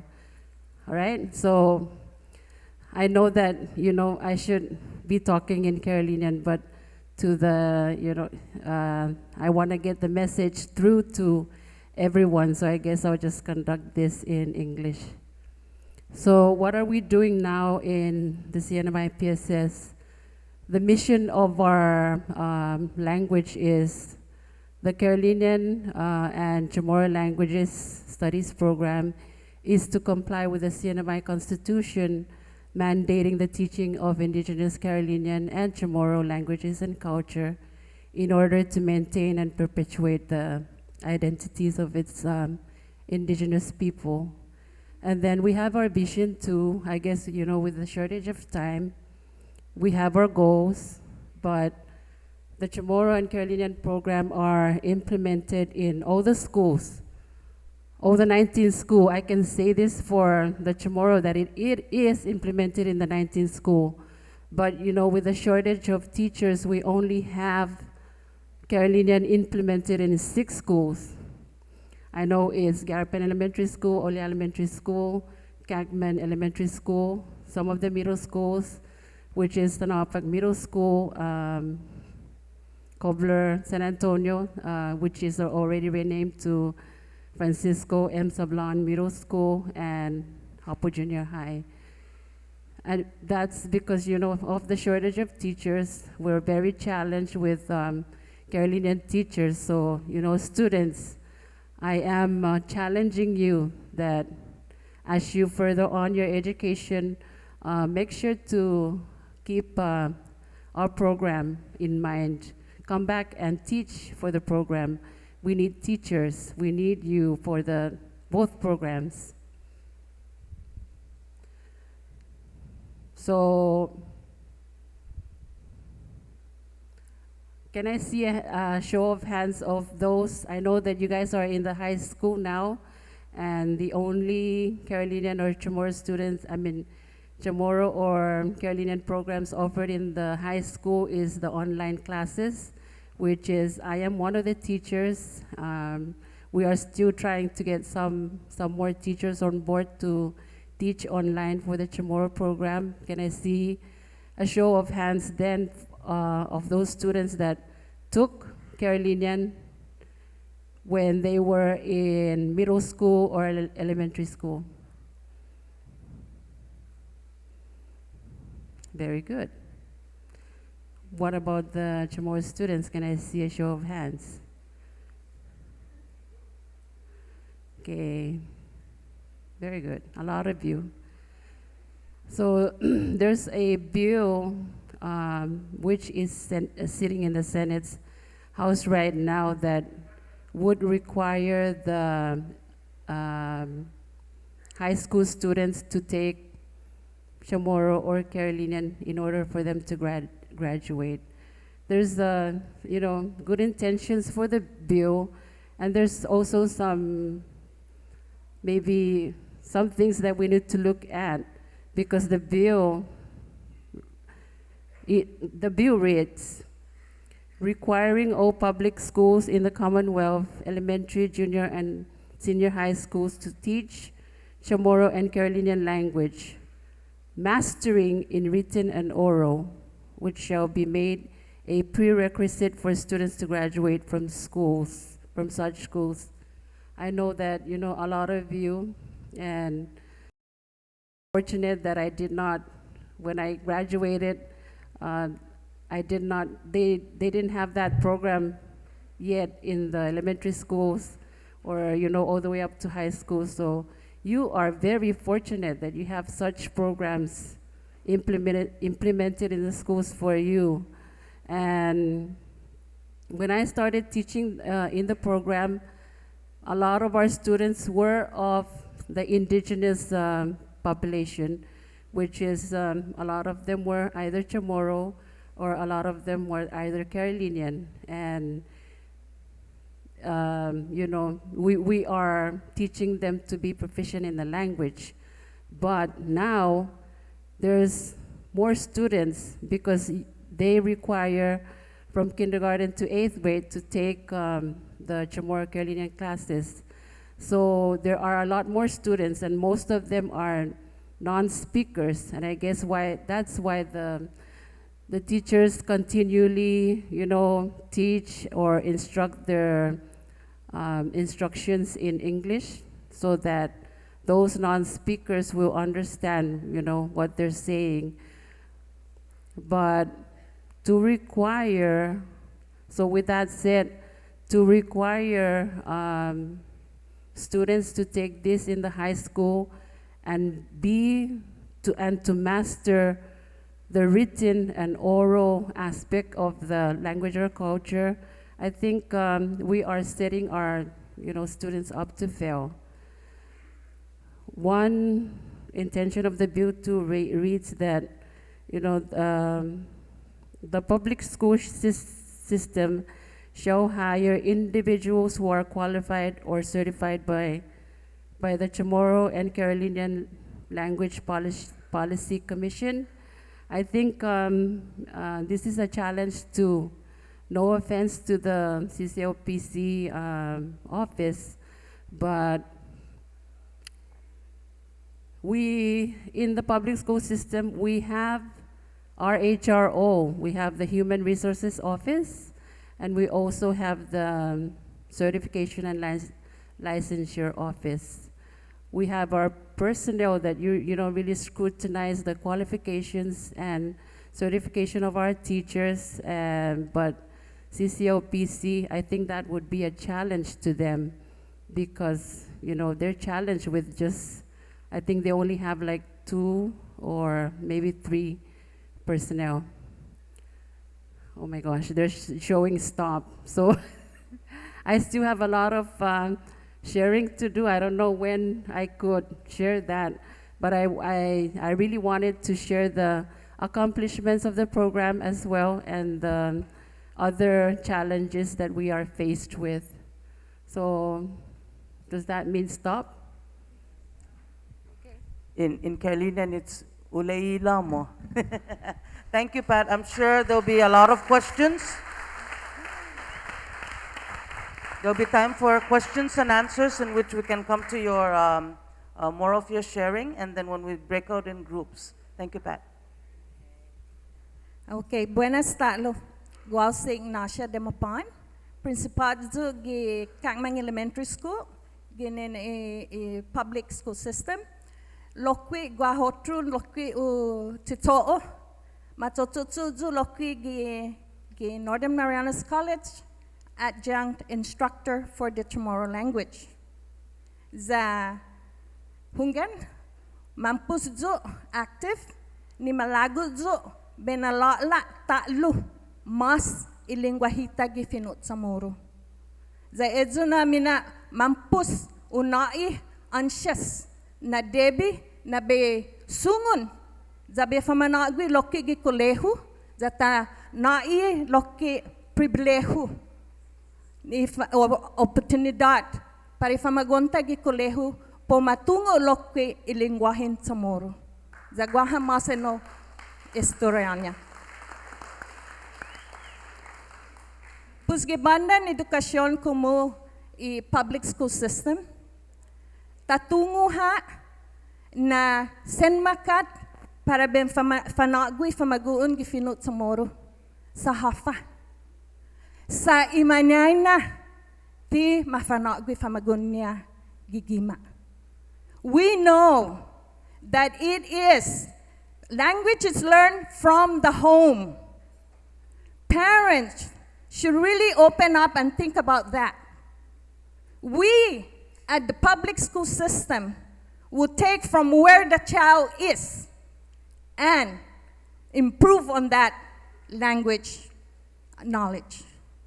So before I proceed, I really wanted to share something that is good to happen and will be modeled at Kangmang Elementary School. But first, I would like to read a story, of course, in English. And I want you to think about that story because that's where I want the CNMI to be at, okay? So this story really can connect us on what we need to do as people so that we can reach that level. So listen. A small village was threatened by a large invading army arriving by a fleet of ships. The villagers were afraid and huddled in their homes, waiting for the inevitable. Then one young man went out saying, "Kamate, kamate," it is death. While doing the haka dance, then he said, "Ka ora, it is life." And this was his chant as he did his dance, yet he was the only one doing the dance, daring the large invading force to challenge him. Then the other men realized that the one man was only one and he would either live or die, but that they were also one. One by one, the other men joined in the dance, realizing that they were all one and that they would all either die or live. But whatever happened, they would do it as one. New Zealand was in a similar situation as the Sinamai with their language and culture, near extinction. The world required an education in English to go on to college, to become a doctor, engineer, lawyer, politician, or teacher. Without an education in English meant not having the means to support a family or village or a way to be respected. Yet, there were those who said, ka mate, ka ora. We will live or die so that our language and culture can live. Now, employers in New Zealand are required to give their employees time off to learn Maori. Thousands of children are learning Maori as their first language. Maori is the language of instruction from preschool to high school. In many districts, students have the option of earning a bachelor degree speaking only Maori and can then go on to earn their master's as well as a doctorate using only the Maori language. Isn't that beautiful? Don't you want that to happen for us?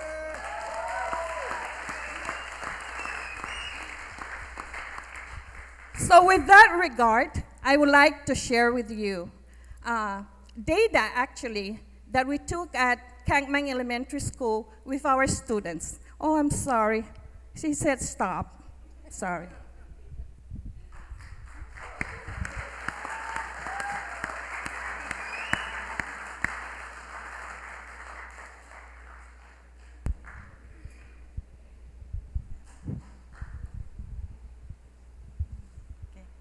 Talo.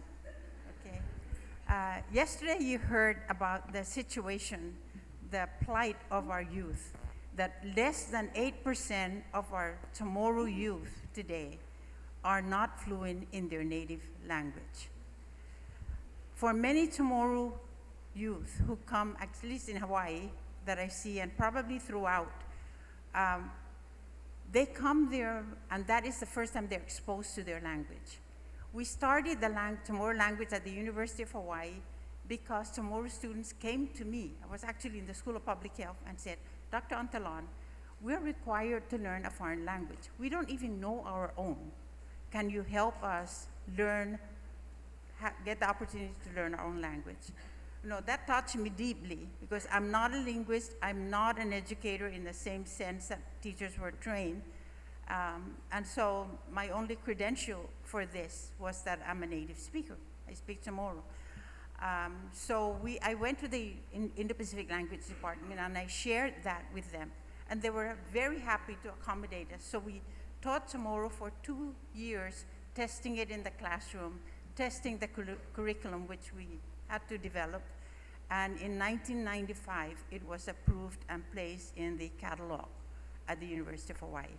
So that's a big step for us. And since then, we have probably had more than 400 students go through Tomorrow language and get their language learning there. It's unfortunate that many of our Tomorrow youth have to learn Tomorrow at the college level. It's also, so that's a big dilemma. So what I'm doing, and probably I should just concentrate on that, in 2012, I taught one year at the University of Hawaii, of Guam. I found that the curriculum that teachers follow are not the same. Each teacher teaches their own way, and each school determines their own policies for that. We cannot have that. We needed something that would streamline and make it consistent for all students to get that. So in 2013, I received a grant from ANA to standardize Tomorrow curriculum for the post-secondary institutions. We brought together all the 4 colleges that teach it, NMC, GCC, UOG and University of Hawaii. And we put together a curriculum and determine what the students should learn at each semester of their education.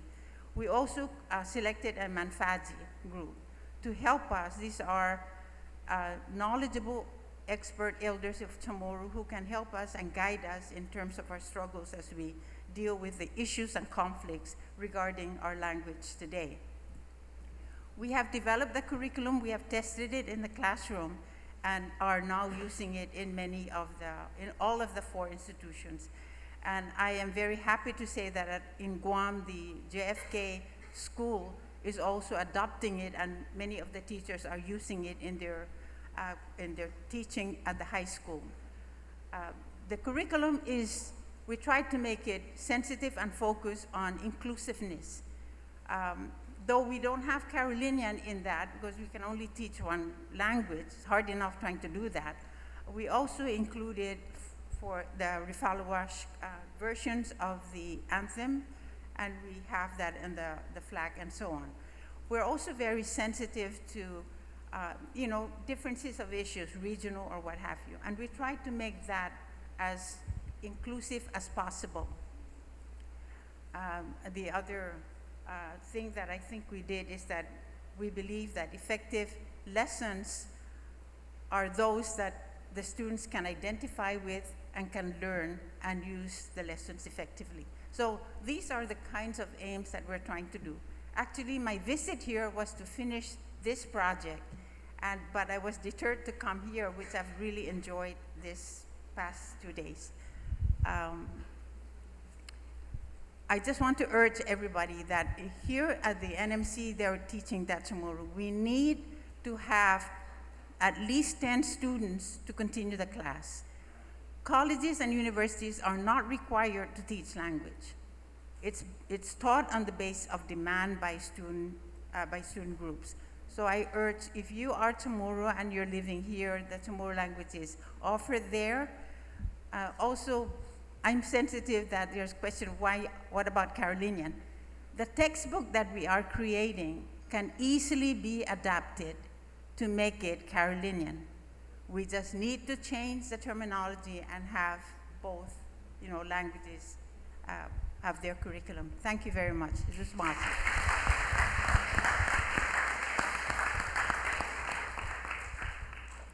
Karaday tempo sa tinahong gimagay ora no ni para benafonado na pabisangan lo kumusangan gituto na amit tumutun pinanago ni lengguwahe gi eskwela siya this 1970 na tempo anay man kagagita gi papa trust territory no Department of Education gumahagi na tempo no Title 7 Bilingual Education Program da matutun gi eskwelata siya. Kami na grupo basta siya man matay, kami ti pareho dyan English na subject siya na teacher sa gaya material niya. Kami tumutun, fumatinas, tumugi siya curriculum para eskwela ni pofan mausa ni famagun. Mentras at the same time kami loki in estudada di in EESAC ilingwahita sistema mandilitrea, orthography, grammar. Wahagi na tempo territorial teacher training funds lokit ni manhalumam da manayam chansa ni para bein for may duka mas kosa kisinya in Chile is mami degree gi bilingual education manafananuam para Hawaii paben participate fanyauno gi ezima fananan bilingual education program gi University of Hawaii dan otuna programa IPAM Pacific Asian Language Material Development. Bulaham na empleado bilingual program sumuli niya degree imbiran magi zensega in continua talo hafa senset segi hasu na makat STA poron eza lingua himu at the same time of matitinas material para eskwela ti pareho ni English language bumula material kantidad na material man mafatinas manafanuzong eskwela manay siya eskwela pamausa ane matoy typhoon gi 1990 na late 1990 man malingo todo man forgo na siya todo na material man lastima Umuzong niya timunahang material para iprograma siya sa eskwela. Gipresente ito na taza curriculum writer siya, giprograma ni po farmatinas material. Hamia dan si susilam ito, dan pumalo siya ni manlalala, fafaisin, pabin farmatinas material. Hagwaw dan si susilam ito, sumogi unico na Chamorro and Carolinian content knowledge to praxis test. In segis 2009 para ensure na man maestrata, man ma-certified o fan maulig di finanawin ni lingwahe parewa Chamorro and Carolinian. Pusestigon in hemplo ni magahin na makat para tafanagwi ilingwahita zang kuturata zang intaza material zang taza tauto ni pochinegwi. Taza tauto pochinegwi pag asad. Pag mafafansino na pabesaw no talutati. Estam ko, statufayo. Taza sta salapi ginin federat. Maninisisita salapi ni Department of Education kok sa kisinya fan ma-train mas tau-tau na tibu ni sinya sumogis ti so continua mo na programa ng eskwelata. Like I said, kadada na tempo, itutuonta ng eskwela ng lingwahita, A, B, C, D, sa, se, sit, sosu, no? Edsa, konto na material ng eskwela. Man malingo todo, manisita mas lapi. Estia, para pago, dispenso. Thank you.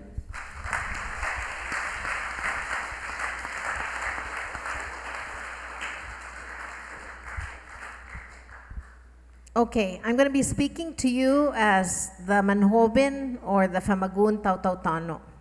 So put on your hats as the generation that's going to determine whether our peoplehood, the peoplehood of Chamorros and the peoplehood of the Refalawash are continued into the next generation, into the next century, and into the times beyond. Okay? Did you know that once every 2 weeks, an indigenous language dies in the world? Did you know that? Once every 2 weeks, an indigenous language dies in the world. There are 1,500 indigenous languages that are on the endangered list.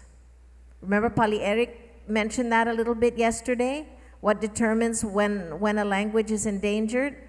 There are 1,500 languages that are on the endangered list, indigenous languages.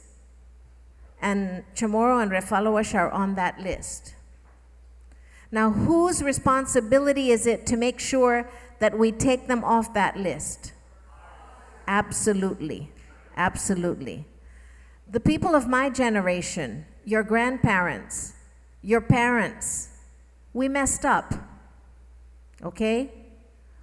We failed you. We continue to fail you when we don't teach you the languages of our peoplehood. But there's a reason for that. Colonization has a way of screwing up people's mindsets. Our families, our parents, our grandparents, women and men of my generation and the several generations following me who are your parents, believe the idea that in order to do the best for you, to teach you how to speak English well, we couldn't speak our own languages because it would interfere. We now know that that idea is full of BS, that the more languages you speak, the smarter you are, the more you grow your intelligence.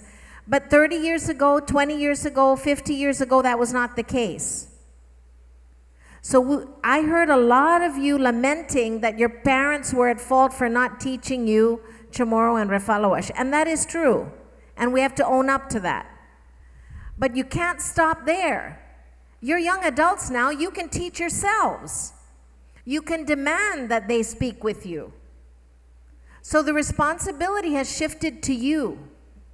As learners, you have to take the by the bull by the horn, so to speak. You have to make sure that you're learning Chamorro and Refalawash. Another idea is this idea of identity. I've spoken to many students, and we were at the college for one whole day speaking to different groups of students, and I heard this over and over again. I'm 1/4 Refalawash. I'm 1/2 Chamorro. Let's be clear about something. Can you be part pregnant? No, right? You're either pregnant or not, right? Folks, we are either Chamorros or not. We're either Refalawash or not. You're not part anything. You're a whole human being, and you belong to a cultural group. Don't ever, ever, ever compartmentalize you. Because when you split up your identity, it's like patintio, right? You don't get the full catch. So be whole. Be proud of who you are. We're mezcla for sure. But which group on earth is not mixed up anymore in terms of bloodline, in terms of heritage? But as people of the land, we are whole people with whole identities. Let's stop using language that continues to fracture that identity. When you speak about yourself as if a maguun taw-taw-tano, as Refalawash, as Chamorros, and stop half-casting and part-casting yourselves.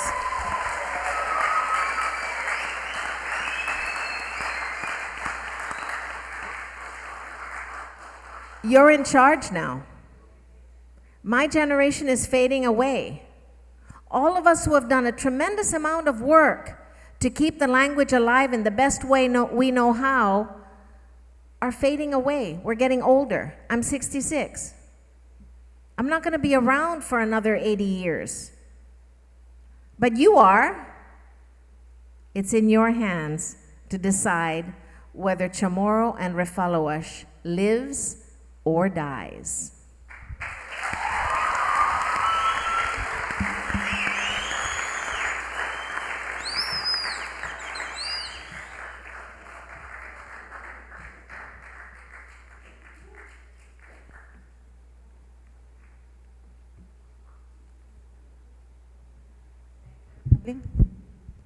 So right now, does anyone have any questions? We'll go ahead and entertain maybe 3, 4 questions. Please approach the microphones. We are running on time. Please stand up and walk towards the microphones. Right there. All right, what's up, guys? All right, so I am a youth, and I just want to see a show of hands. Who here is Chamorro and Carolinian? All right, so who here, no, keep your hands up, please. So who here doesn't know how to speak their language? Keep it up if you don't know how to speak your language. You keep it up if you don't know how to speak your language. Be serious. All right. So who here has taken, or keep your hands up. Put it down if you've taken CCLHS anytime between 1st to 6th grade. All right. So apparently you guys don't know your language even though you've taken CCLHS. I'm a Carolinian and a Chamorro. I know how to speak Carolinian. I've taken Chamorro classes, but I still don't know how to speak Chamorro. What I'm emphasizing here is that the curriculum needs to change for CCLHS, and that I suggest that our, those who knows how to speak Chamorro Carolinian, tell me, when your parents told you how to, when they talk to you, do they have a board there and says, this is a, this is this is bui, this is che? Was that any time, did that ever help you guys learn how to speak Carolinian? So you shouldn't teach Carolinian as a written language. It's a spoken expression, and that's how it should be taught. Thank you.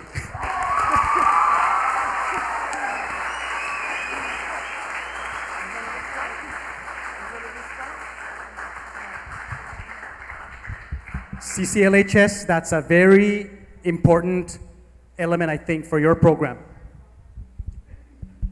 We can, yeah. Hold on, Ms. Capeleo is going to respond. So presently, we moved our, standard and benchmark to having our teachers teach the language through culture, and not really, mastering of the reading and the writing. Because, yeah, we've looked at research, and research says that, to be able to be proficient, you have to learn it from the home. It starts from the home. And in order to be proficient while you're, at your older stages, you're going to have to learn the reading and the writing for many years. So that's why we've moved from teaching, A, B, C, D, and A, F, E. What did I say? So, A, F, E, G, Gilibi. Sorry, I was chewing gum and it just kind of twisted out of my tongue. But anyways, we also have a new project, the immersion project, which Mrs. Otsa Demapan was going to explain too. That we have an immersion project that will be implemented right away. In fact, I'm supposed to move into that position and lead the project. This is the immersion project, which will be implemented at Cagman Elementary School, and it will begin with students that are in the kindergarten level. So of course, the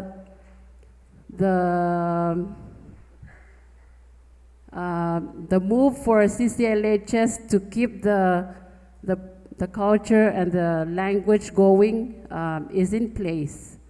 But we still need to start from the home. For those of you that are parents out there, you can go home and tell your parents, come on, we gotta, in order for us to maintain and sustain our languages, we need to start from the home. And of course, we are doing what we can in the schools too. Thank you, Pat.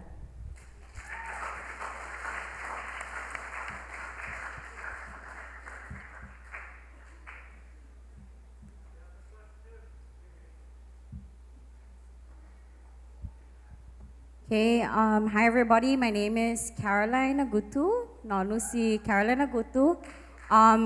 Guidance counselor zu paguna momentu gi Cagman High School lo ginin mo maestra zu gi Linguahin Tamoru gi Dandan Elementary School and San Antonio Middle School. Zabula gini studenteku. Hi everybody. My students, former students. Okay, so I have a couple of questions and a couple of comments and maybe just one curiosity. But first and foremost, I'd like to commend our CCLHS teachers, Chamorro and Carolinian teachers. Can you please stand up? This is a heritage symposium. Come on, guys. Okay, these teachers are no different than any other teacher, whether you're a social studies teacher, a language arts teacher. They do the same work. They do lesson plannings. They do instruction. They do gradings. They report, and the cycle goes on. And I believe, because I've been in the shoe, that they're really underpaid, but that's another topic.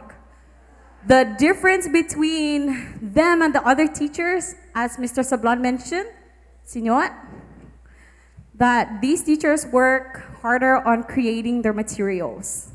Okay, unlike the classroom teachers or the other subject teachers, their teacher guide is there, right? It's all there. The curriculum is there. Instructions are there. Some of them are direct, But with these teachers, wonderful teachers that we have, they do the same as any other teachers. They are teachers, but they do create their resources so that the learning can become meaningful in the classroom, okay? I feel you guys.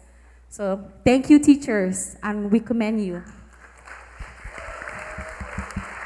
Okay, so my first, I guess, concern would be there's a bill that's being worked on, right?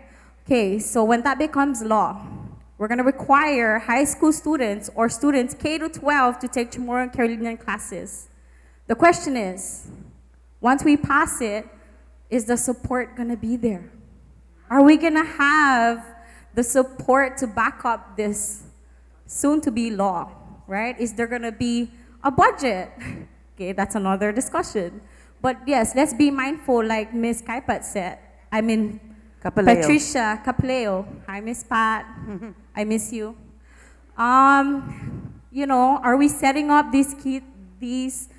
our kids for failure? But it's already enough. We're struggling with K to 8. How about we work on it before we move on to high school? That's just the thought. Okay.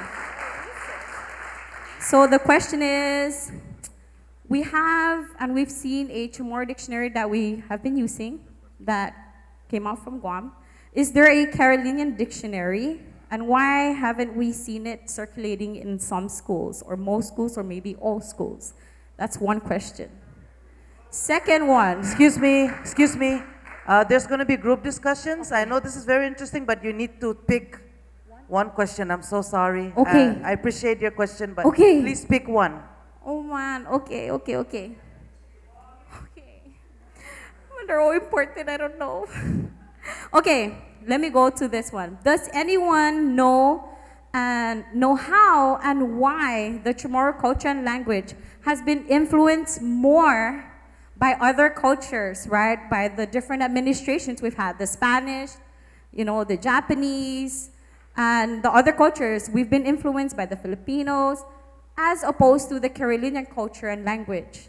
And I really respect that it's still strong, but how did that happen? Do you guys get my question? And maybe when we find that answer, we can apply it to the Chamorro culture to keep it strong. I can answer to the dictionary and the first question. Okay. So we have, of course, our Chamorro dictionaries are in the process of, they're being looked at with our, what was that? It's still being worked on by the Chamorro committee. So the dictionary, the Chamorro dictionary, you can still purchase at bestseller, or what is the one at the college?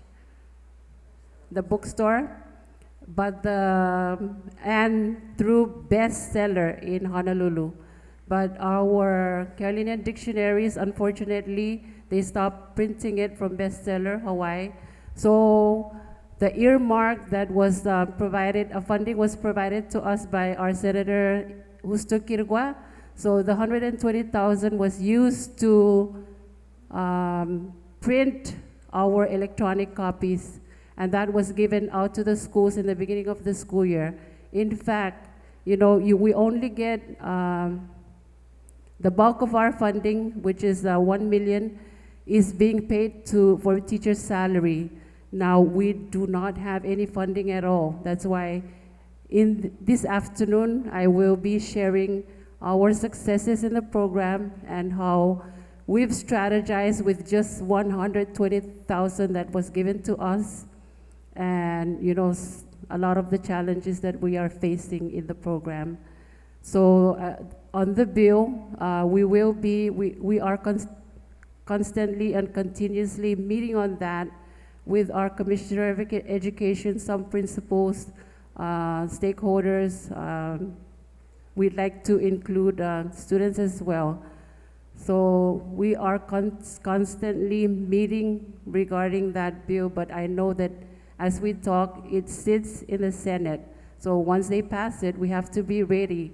And they have to be ready too in providing us with funds, because we don't have resources, we don't have teachers in place, we need the infrastructure in place. So it takes a lot of process to just come up with that issue or do away with it. Thank you, Pat. Dr. Antolan? I just might add a little bit to that. We realize the problem of not having a standard dictionary that is really complete and clear and correct and comprehensive. But in the curriculum that we're doing, we have added on an extensive glossary. It's like a mini dictionary so that the students will have the definition of the words that they are going to be learning as they are learning their language. Additionally, we're also infusing it with cultural practices. Yesterday, they talked about traditions. In the textbook that we're doing, we're including like the practice of courtship and marriage in the Chamorro customs, how we honor and celebrate death, the novenas, and so on, explaining and helping the student to learn their culture as they are also learning their language. So those can be built into the curriculum or the textbook that you do. Thank you.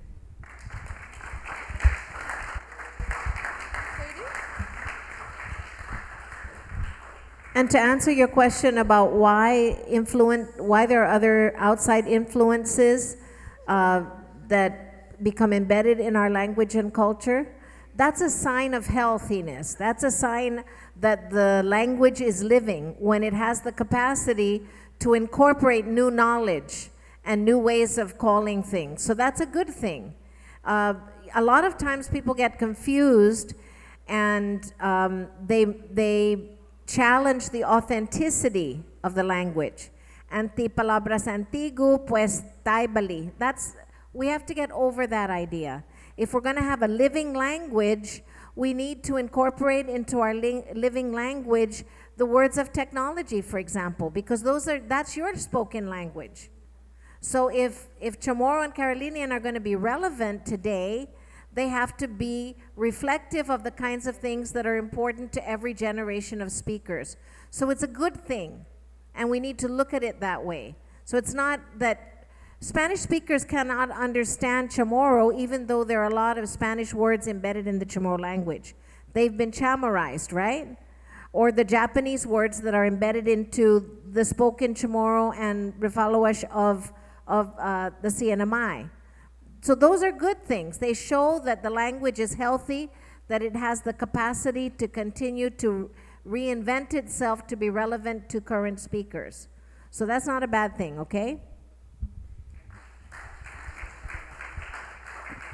Back to that question of why the Chamorro language has more impact from the languages of the colonizing nations. I guess it has to do, my answer to that is that it has to do with contact. The Chamorros were the mostly contacted, people by the colonizer, by the Spanish, especially the Spanish. Migana bidana I Español ni lenguajita, aamuti todo ni ditsu I prefectuna numeruta taimanu. Guahasha timan guahasha loki otro tat como calendario ni tradiciones atolaicanos a todo no adulterate español isima adulterate linguaitas apareo can apareo en español alphabetic language no ending kasi I razón muna masnya linguahita ni Chamorro man inafecta ni unzulo Gaggaiga tima lilingo lenguaje sa grammatical structure gugiza tinilaikan ni Espanyol. Titatsuli grammatical structure ni Espanyol hal datana pa Chamorro na grammatical structure.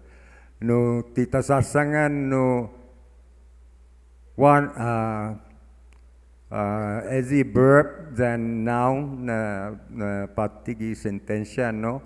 Then electa hano magi verb funenena mudung right chuli magi verb Americano for example no in noun John went John bring that no pues sige na class empathic isota grammar na no timatulaika con todo isota affixes sia Ita tumulalaika sige magarsa ane matulaika siya I orthography tatulaika pago I 14 na orthography na for example katoksya na rules the first rule na it has the letters has to be a one-to-one sound symbol relationship pamekling kada letra uno ay doon na sonido uno ay doon na symbol Logi antis na autography na mafatinas gina stopping lang niya ay nangga sa sinya loki ay un fai. No? Pues patti, for example, antes ga topping lang niya PATTE, right?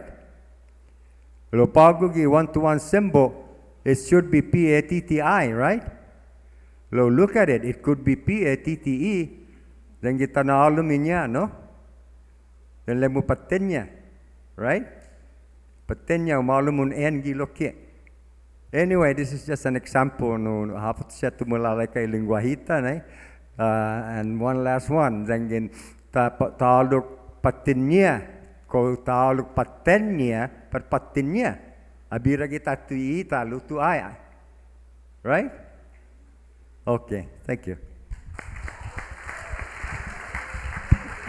I just want to add one thing to that.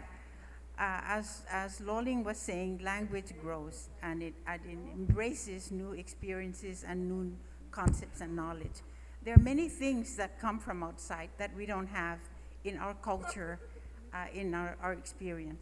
For example, we use pan from the Spanish because there's nothing equivalent in the history of our Chamorro people at that time that is the same as pan. It's equivalent to bread.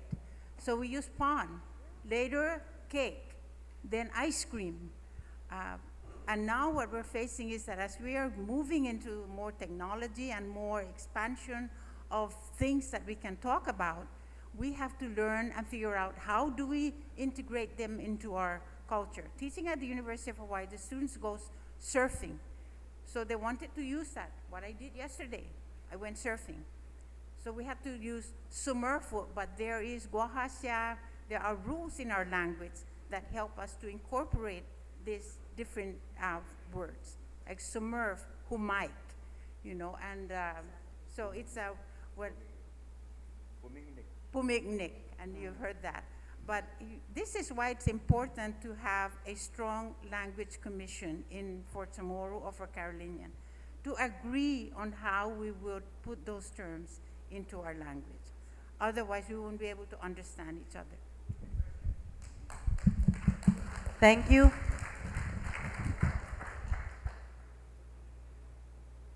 Are your programs for online trusted to teachers and have a likely probability to really revive our culture? It's to Miss Capeleo, right? Did you hear that? The online programs.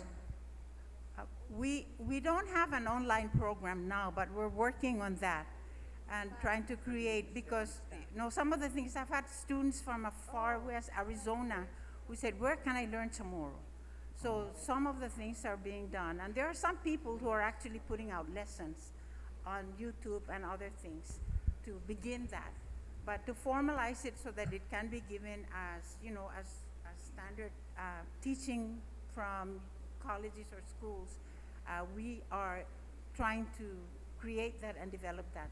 Neither University of Guam or University of Hawaii has that capacity with the Chamorro language at this point. Thank you. Pat? Sorry, this question was supposed to go to Miss Pat. Okay, for SYPAN, we do have an online class, and it's open for 9 to 12 graders in the high schools, all the SYPAN schools and Rhodantinian schools. We do follow our standard and benchmark as I teach the online class, and that's academic oral communication, interpersonal reading, writing, and culture. If you can ask, some of the some of the students that have taken the online class, I do provide, we do download a lot of stuff, Pinterest and Jing.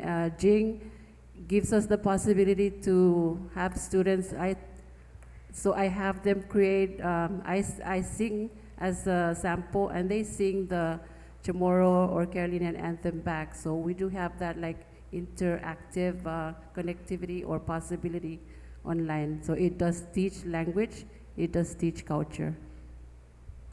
Thank you, Pat. Thank you, everyone.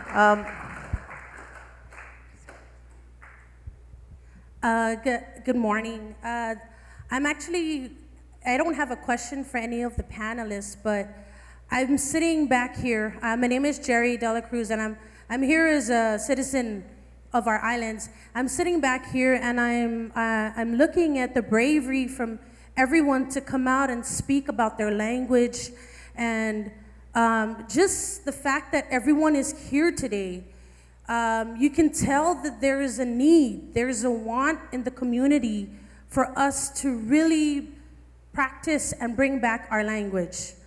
I mean, I guess I want to echo my fellow academician up there, Dr. Soder, but you know, I can't speak the language. I love to sing Chamorro songs, and when I went off to school in Hawaii, it was my peers, my friends from the islands that were there that actually taught me how to say some words, because we didn't want anybody to hear what we were saying. So they, you know, they taught me how to speak in that language. I used to blame my parents, you know, because they didn't talk to me in Chamorro. Maybe they wanted to teach me English because, you know, like Dr. Soder said, that was how you were gonna make your children smart.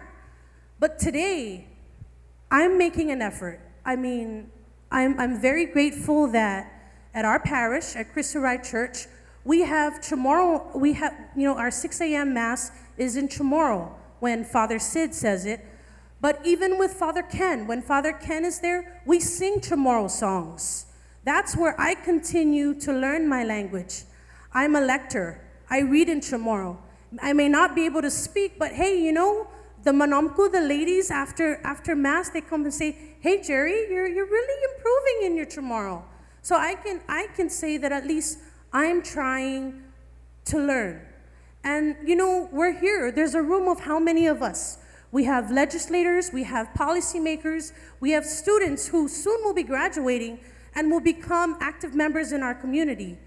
I mean, we're here.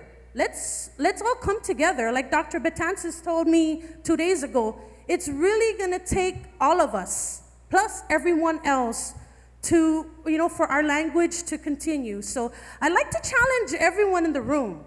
Whatever it's gonna take, let's all get together and let's join hands and see what is it that we can do so that we can continue this. Thank you. Thank you, Jer.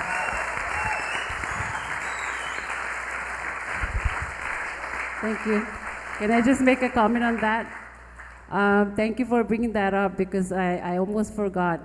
I'd like to, you know, recommend to the committee or to the Carolinian Cultural Affairs Office that coordinated the event that, you know, we only hold this once a year. Why not make it a 4 times a year activity for everyone to come out together and just share language and culture together? Let's not make it once a year, but continuous. Thank you, Pat. Yeah, that is the reason for being here, yesterday and today, because of that very concern. But we do not have to come together to continue that. Like everyone was saying in the beginning, it starts at home. Then we can come together and discuss how to continue with the school system and the government. We cannot just be doing at home when the legislature meets and talks in English.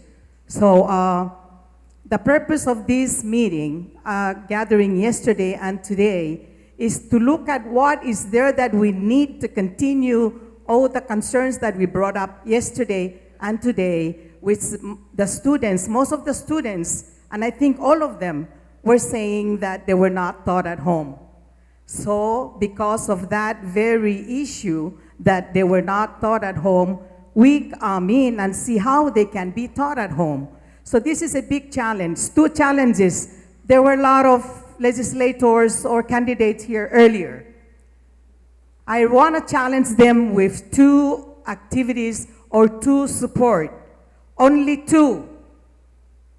Cut down your special accounts and look at the people sitting in here today and yesterday, and that will be sitting here the days to come, because this is not going to end.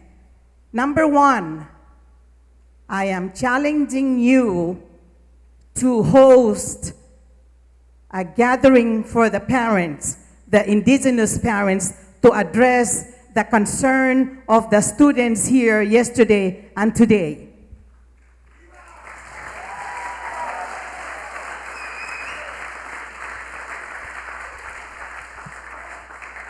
Number two, I would like to see, as discussed and mentioned by Jerry when we were discussing with Dr. Betances, centers for indigenous languages. Wait, because I did not take my, pills that get you your good memory. Indigenous language proficiency. Centers, if we could start with one, and then extend it to other villages.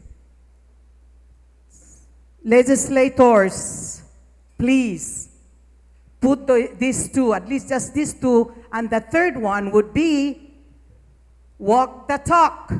Speak Chamorro and Carolinian during your session so that we would know what you guys are talking about.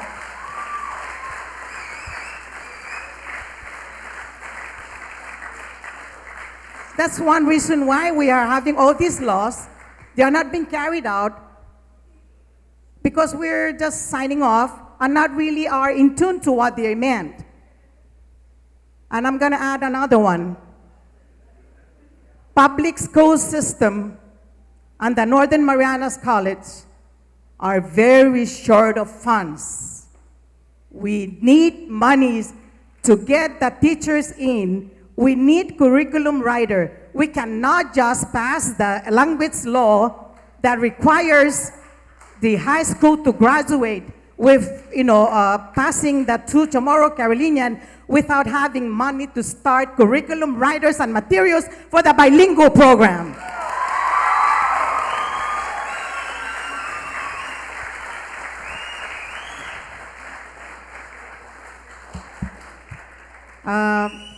I really feel for these students that are clapping because maybe they are supporting what I'm saying.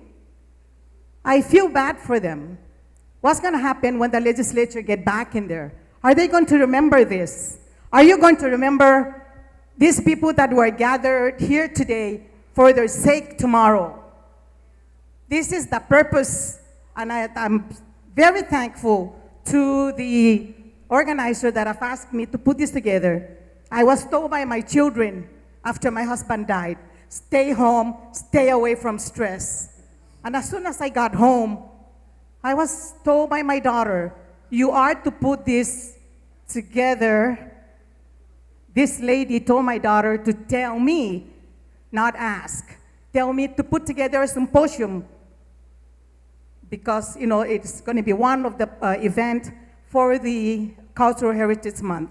And because it's about me, I said, okay, here, my boys, one more event.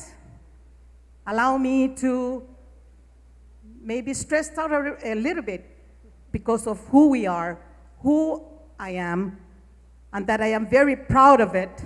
And I am here, and we are here, and I am challenging the legislature to look at that bill, put money into it, do not make it effective right away until such time that you give money for the people that are responsible so that they can carry it out. Thank you.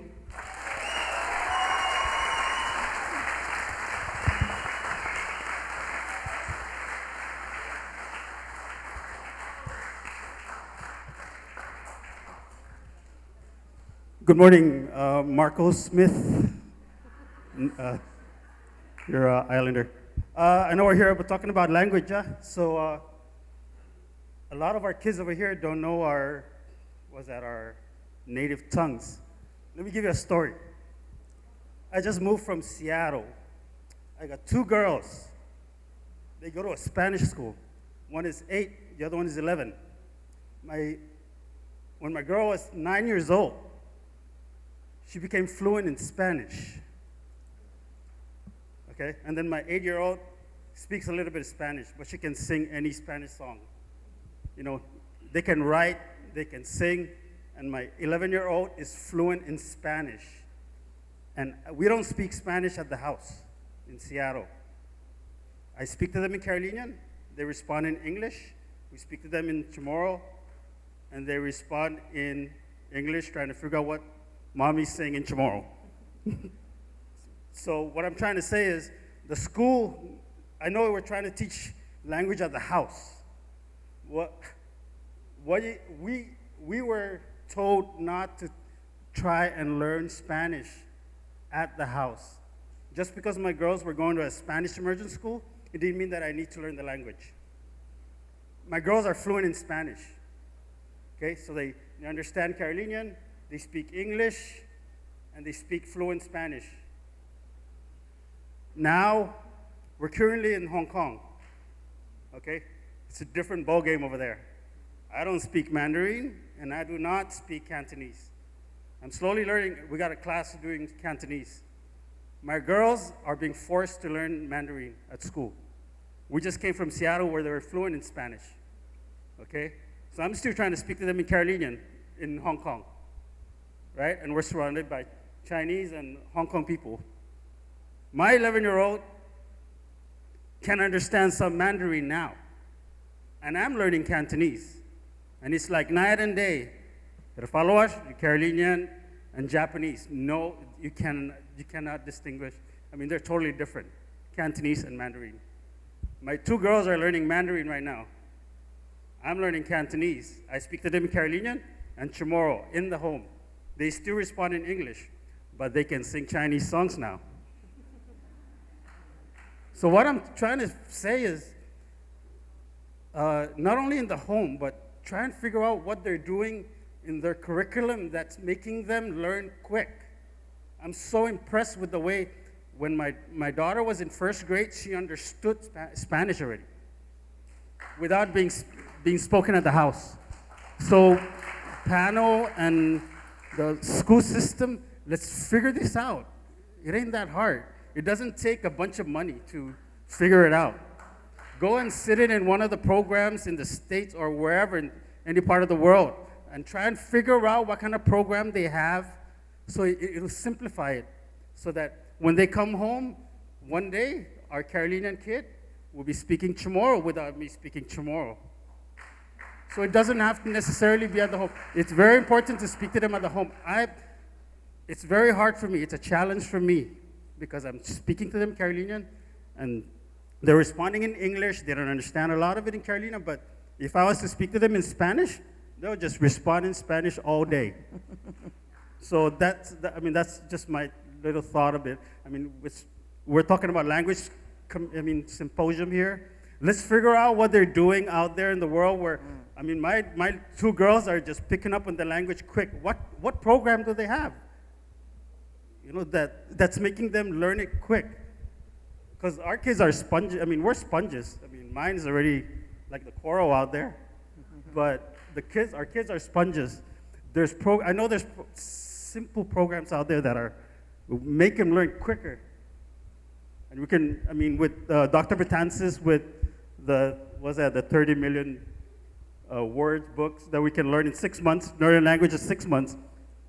You guys better do that. I'm gonna read it. I'm not in school, but I'm learning every day. I came on my own just to listen to Dr. Betances. You know? Okay. Sorry, thank you. And so that is why just last year, we revisited our curriculum and the teachers are here. So we've moved from BTD to, or teaching the reading and the writing, to really teaching them oral. So this is teaching the language through culture. How do you sing? I mean, sing in Carolinian or sing in Chamorro, dances, and through the dances of the songs, you teach them colors or vocabulary, and of course you mentioned immersion. And so that's why, you know, we got that funding to implement the immersion program, which is going to begin at Miss Otta's School. And this is targeting the kindergartners. So we're going to move, hopefully we get, you know, this is a 3-year funding, but we hope to move the immersion program to extend to not just kindergarten, but moving it up the grade levels as we move along. And getting more funding, the project is being funded by ANA, but we hope, our local government would also provide us the funding to move the immersion program beyond to not just middle school, but to the high school. Yeah, just one quick about the immersion. My kids went to from first grade to fifth grade. Everything is taught in Spanish. Math, science, social studies, and then they have English. But they're being taught in Spanish, and they don't know the language. But then now they're fluent. I mean, just something you can look at, because you can still teach other subjects in Chamorro, and then figure out how to do it in Carolinian. I don't know. Thank you. Well, the immersion project at Kangman Elementary School is really one of those changes that the educational focus towards the culture and language. And we initiated this because of the data of our students. We found out that our heritage language, that is the Chamorro and the Carolinian, that the heritage language assessment at my school showed little improvement for students in the heritage language classes. These are in the CCLHS classes. So each of the 50 Kangman Elementary School students had a Chamorro and a Carolinian teacher ask them a simple questions in Chamorro and Carolinian. Of the 50 students, only 2 could understand and respond in the heritage language. But even the 2 students were more fluent in English than their native language. When the youngest generation no longer speaks their native language, it is one generation away from extinction. And that's why we took that opportunity to apply for that ANA grant for the immersion project. And we're very happy that we got awarded. But I look at this. Why does ANA grant people look at this as it is very important that the indigenous take care and revitalize their heritage language? Why not us, the people? Do we need to have somebody tell us? We need to do this ourselves. And I ask the legislatures, please provide them funding. That's where we need it. Okay? We don't need others to give us funding. This is our charge. You need to help this program. We need you people to help us continue it. And the project is that, yes, it will be very different. It will be different with the current CCLHS program. We're starting small, but it's gonna turn big. These students, as they register early for the next school year, the kindergarten only, there are 15 slots for Chamorro and 10 slots for Carolinian. This is based on our population at Kangman. Then we're going to call the parents of these students that registered early and ask them, would you like to enroll your child in this language project? This is for 3 years. And if they say yes, I needed the parents to sign a commitment that these students, when they go to school every day, they're being taught 1 week immersion, means the language, Carolinian and Chamorro, and 1 week English. That will also help with the Board of Education requirement with the content knowledge that they need to know. So that's the model that we're going to give to these students. It's going to be small, and believe me, we're setting it up for success. And I hope that I get support from all of you. And I do hope the parents will also help us. Because with that commitment, we ask the parents that you need to speak to your child in the language that they are in the immersion. So if the child goes home, the mom sign a commitment, or the dad, and they're going to be coming to school. They're part of that project. They're not going to stay home and be happy.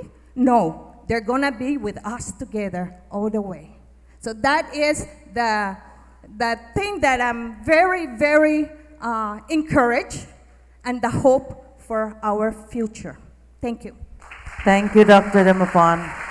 And I would like to apologize. Just as organizers, we realize that this topic itself, it's a 5-day conference. There will never be enough time. But there's panelists who've been waiting for 2 hours for their turn, and we've already rode into it, and the students are hungry. So I will promise you allotted time before the end of lunch to continue your sharing, because music and arts needs to come up, while the 2 facilitators at the back, Les, raise your hand in the white, and Kiki in the red, will help facilitate starting from the back on your turn to get up to get your food. Is that okay, panelists? Please, everyone, give them a hand.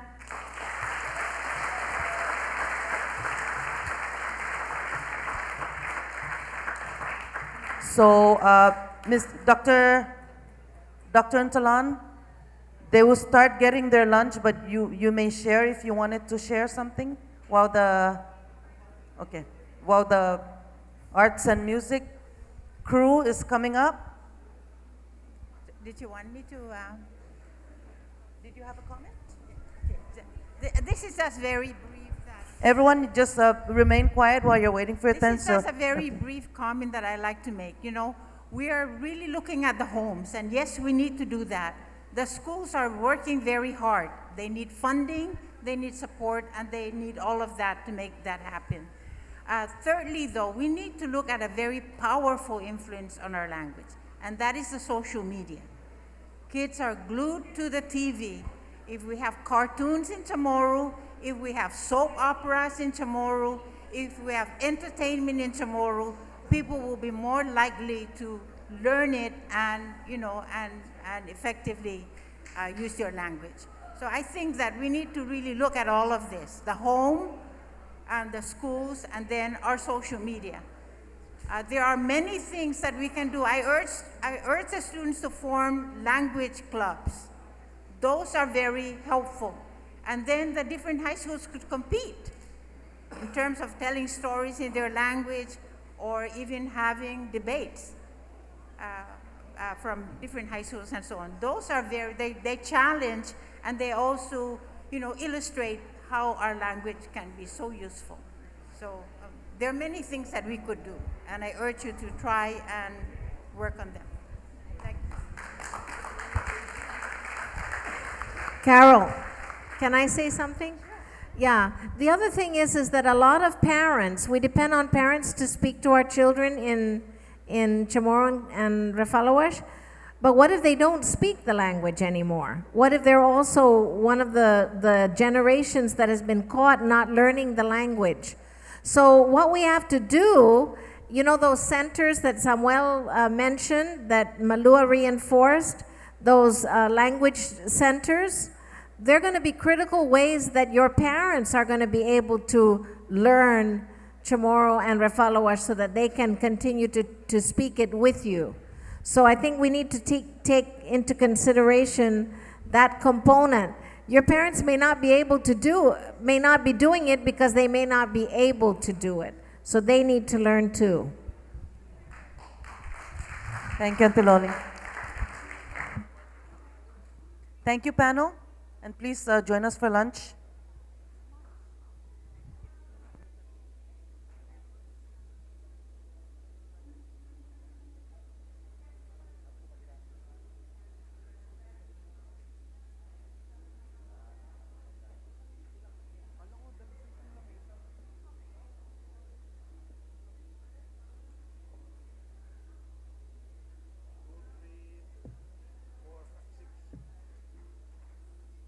Can we have Mr. Joe Limis, Mr. Su Salamato, and Mr. Manny Borja?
Si Brother George Fiji dan bonitong kanta na cover niya Finan Come On Over gini ya stasyon ta Lomok Radio. Buenas un saludo loki para Hogo Joe Quintanilla dani familia dani famaguan para Hogo Dina Manahoni. Buenas dan saludo para Hogo loki Jessica Rose. Buenas ginin Saipan. Buenas loki ginin Ami Cali, California West Coast. Loki para Hogo Thailand Rebel Man. Loki para Hogo Sister Baby Doll para Hogo Raymond Sablon dan para Izoko Brother Man si Cali Gisomar, si Charlene Cruz, Angela Saunders, dan Todri Mangasin ni Mane kung here's up Casey Di Langorero magay na to Ken Iriapti. I'm sorry I couldn't find your request, but here's some Casey Di Langorero dan ikantan niya ni Girl, I Wonder. You all women are beautiful in my heart. I love you guys.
Oh yeah, saluta ginapagnabahay si Casey de Langorero dan ikatanya niya Afnan.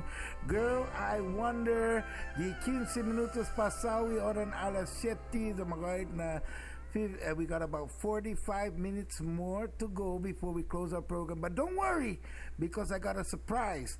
Our sponsors that are sponsoring our program have asked us to extend the show starting next week. So next week, we will be extending our program, probably even moving our program to Monday to Friday. So it all depends. If our sponsor says shoot tarangi go, then it's going to be a shoot tarangi go, okay? But before we say yes and we agree, we got to make sure our sponsors are agreeing to this. So hopefully by next week, we can extend our shows because a lot of demand, a lot of requests, a lot of emails, a lot of calls coming in, and our sponsor clientele is building and building and building. So I think because of popular demand, we will be trying to extend our show hopefully by next week. But anyways, I'd like to say half a day. Zan buenas lokia para hago I doku Palawan brother genogi da San Diego si Bernard Manahani. Zani boys Primus 619 Antiguos Commonwealth and todo hamzu genogatu. Buenas dan saludo. Not all day, okay?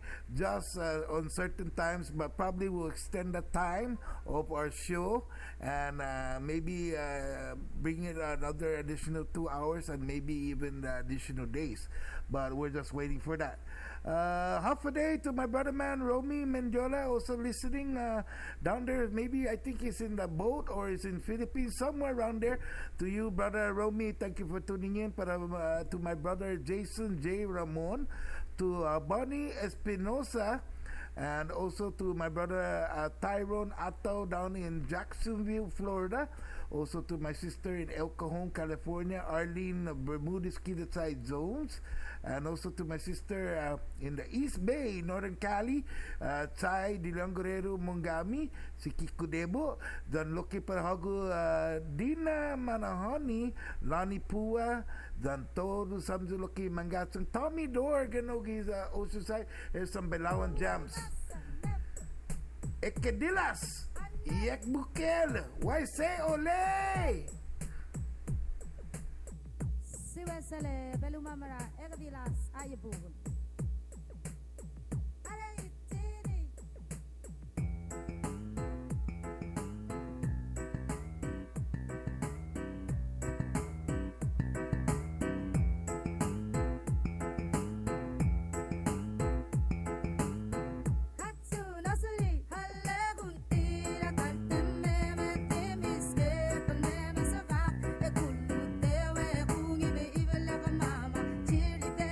Center.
Sige talo request para i-saluta si Casey de Longoredo, the Tamarita girl going out to Jose, Joe, and Pat, Mesa, ginahulog sa Elk Grove, California. Loki para hago Cynthia Tudela, buenas ang saludo.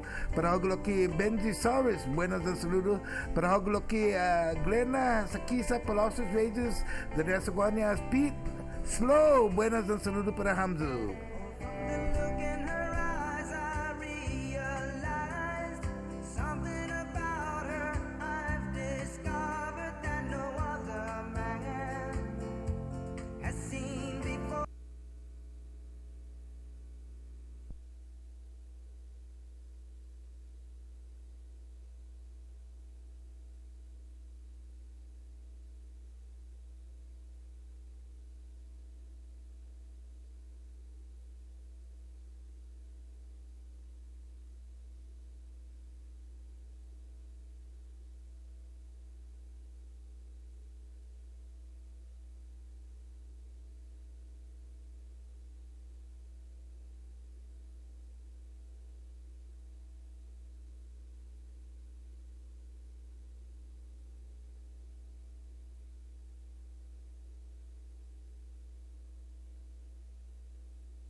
Si Brother Marvin di Liang Guerrero kena pagrabay sa bonito katanya gini stasyon ta Lomok Radio irata gini pagrabay esta magay 20 minutos tetenan or 25 minutos tetenan para tautsun pagmata dang magay dang kulena Jesus Mouse ni menita paugo na pupuengi dang magay da bula mama niya Casey. You have a nice shirt there. Okay, so let me show you guys how to grab a shirt. Okay, este na fanela magay na mabebendi, and it is the purpose of this is to show our support to our liberation event, which goes on every year in the month of July. Down in San Diego, California, and we are fundraising guamliberation.com dan irespect.com IRIESPECT.com. Hello. Is Zota sponsors. Can we they are also providing lower that? our funds for Carol?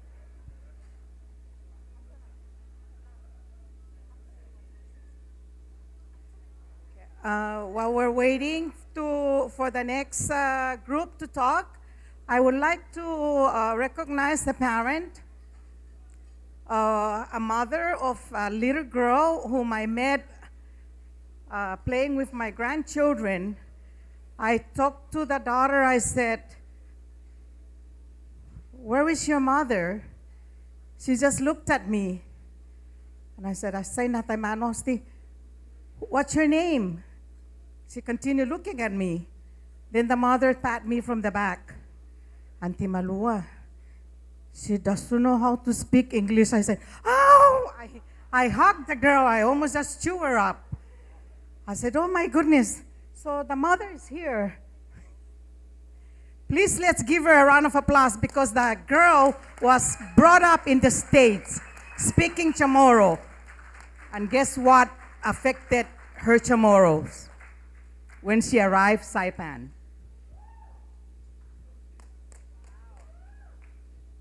And this is Miss Plumeria, Hibiscus, Taibo, name it, Langilang Audan. Hi, my name is Plumeria. I just wanted to make a comment. My daughter, Orchid, yes, we're named after flowers. She's born and raised in Seattle. We've been living there for 15 years. We just moved back to Saipan. And she only spoke Carolinian and Chamorro growing up. And the sad part is when I brought her to Saipan, that's when she started learning English. So the schools in Seattle, actually, the teacher is really awesome because she learned Chamorro and Carolinian in order for her to talk to my daughter, because she wanted us to preserve our culture and our language. The reason why I came here today was because I was so intrigued by this symposium. And I just wanted to be here to support Auntie Malua and everything that she does, you know, involving our culture and tradition. But yeah, my daughter, if you guys see her, her name is Orchid. She has an afro. She goes to Sister Medios. She just talk to her in Carolinian or in Chamorro. She doesn't really understand English, but she's learning. And guess what? Last comment about her. Her mom was busy talking with my daughter-in-law, and she wanted to reach into something across the table, and she kept saying, "Nana, Nana," and I was sitting right there, and she wouldn't even ask me, "Nana, Myla Faneno."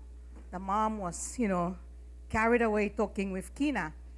And then the next word I heard was, "Por favor, Nana, Myla Faneno." Yeah, it's another round of applause. Thank you. Congratulations, Plumeria.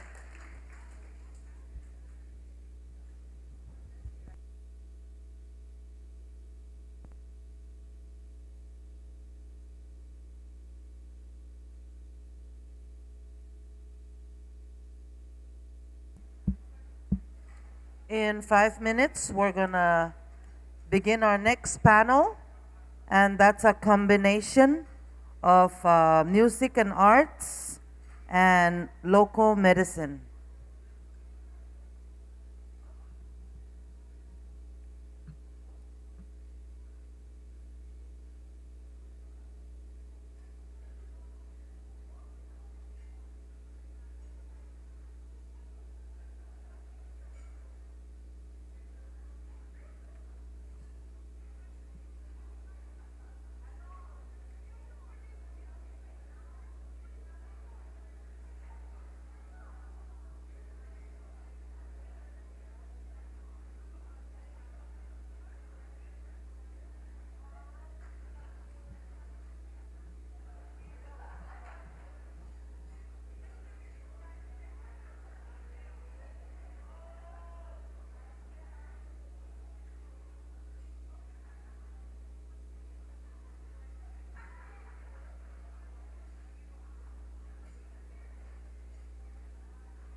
Okay, hello everyone. Hope you enjoyed your lunch. Right now, I'd like to call the panelists for music and arts and health, particularly local medicines. Mr. Susalamito, Mr. Joe Limis, Mr. Manny Borja, and former Congressman Mel Faisal.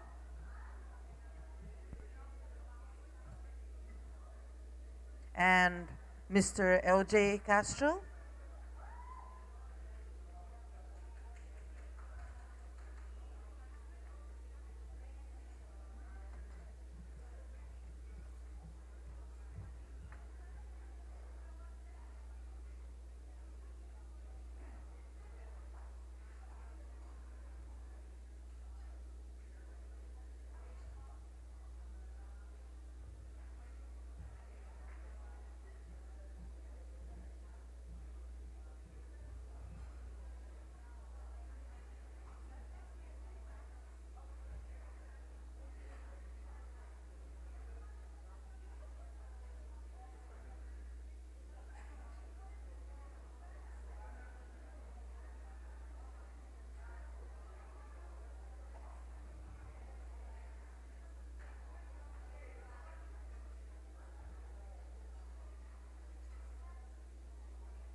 Thank you, LJ.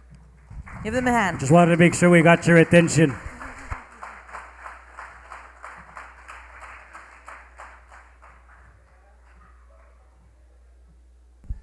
May I ask the boys on that group, please?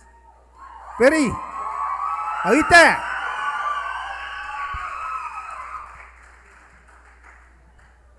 Where? Omerto Malial, where Sarlo or out? All of us to Malia. Just only 2-3 minutes or 1 minute. Ladies and gentlemen, these are the dancers, students from high schools that they usually perform during our performance in cultural days. So they're just going to perform very short times. We don't have much time. And I would like to thank you, boys. Good. It's okay, Joe. They're going to use up your time.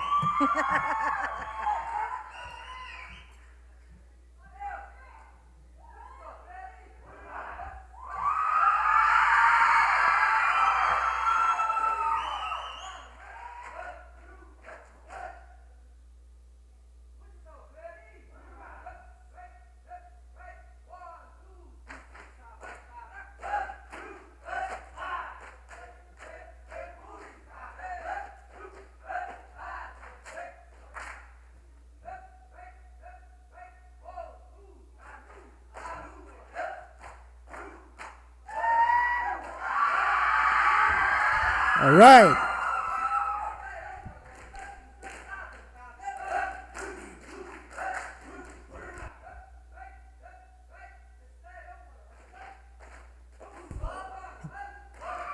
How about a big round of applause, ladies and gentlemen?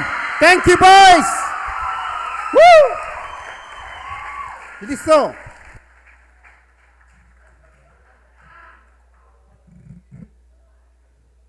Thank you, the fellow men soon to be.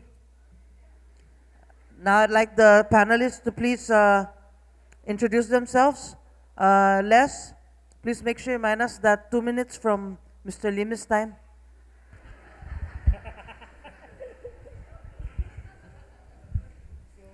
Okay, good afternoon. I'm Isu Salamto. I volunteer to serve in this panel on music and arts. Okay, that's it. Afede, Talawani Jesus, Zantiro para Toro Samzu, Guahu si LJ Kostu, Guahu go malului igurupun si Mizan Manenata, a performing arts organization that deals with perpetuating traditional customs, practices, and the language via visual and performing arts. I come here to, showcase the importance of traditional arts in regards to perpetuating culture, language, from both ends of the spectrum. So it's an honor to be here as part of this panel, as well as an honor to be here with each and every one of you. Sana maasi, zanola moy.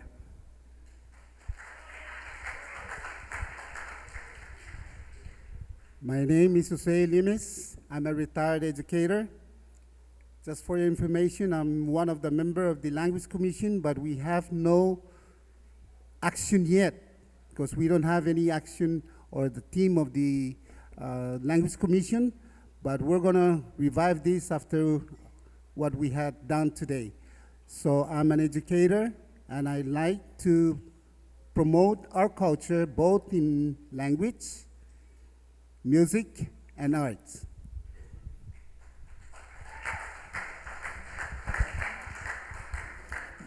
Guaho Talusi Manny Flores Borja, and I'm here wearing two hats. One is to share with you about the content Samborita, and then the other one is to also share on local medicine. As a researcher on content Samborita, we have to, Carmen Tamanyo and I researched this traditional art song, and she's not able to be here, but we recognize her work also in this area. Thank you.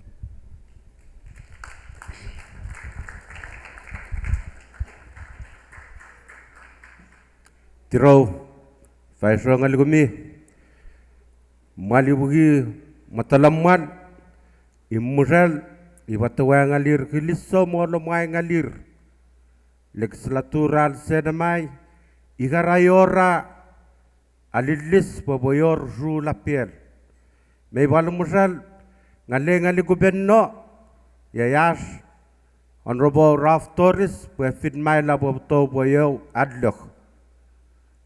Me isam madlugula, ngalir organizer, Ruyel, the Followers Advisory Council, me tiumai ngali antimalua, me malia usai limis, ikarfa fangi ay bibototo, pausubusu, pausubutilap, lugul, me tayo buangiliar surular ralian. Kiliso,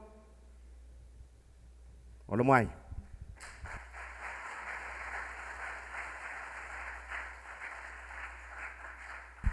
Yo, ibalarukula, we tota falaruwo. Ipa iaya ruwo paring. Parangalito bititilap lugul sausafei. Meito bipaltitilap lugul. Milergara arts. Dancing arts. Ila.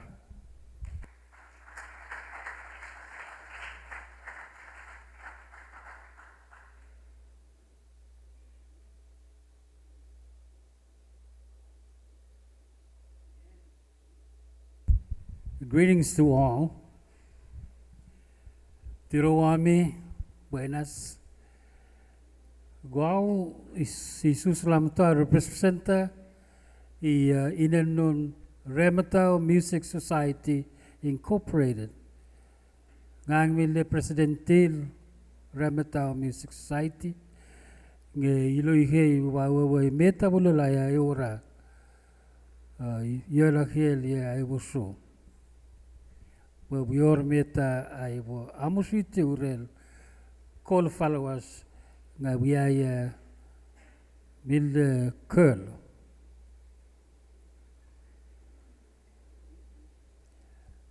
The Rematau Music Society was organized this year for the purpose of promoting and protecting our Carolinian songs, both the traditional and the contemporary music that we have. Before the Spanish, we have our own songs. After we pick up different song, and even you saw it this afternoon, the boys were using German language in the mass dance. And this is important. This is part of our life. We need to maintain. And it's very important that we share that this is the third free concert, Sunset, celebrating the Carolinian songs.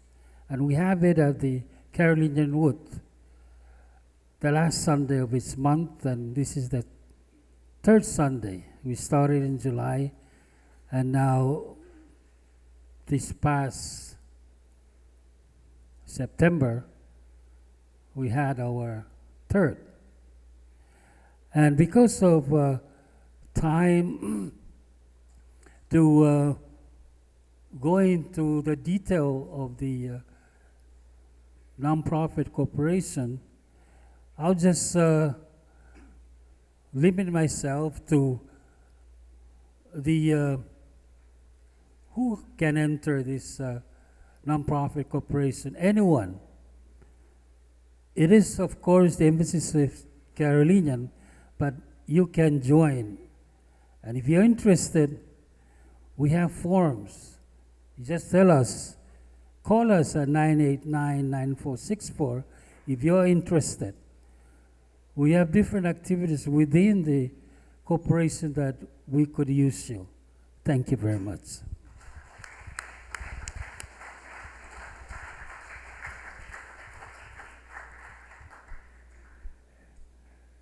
You know, I'm used to speaking in front of big crowds, but honestly, I didn't mention this in my introduction. This crowd here is actually making me kind of nervous that figured out a whole bunch of notes to say that, but now I'm kind of speechless. So to try to explain, you know, what I'm up here for, it's pretty, I think I can sum it up like this.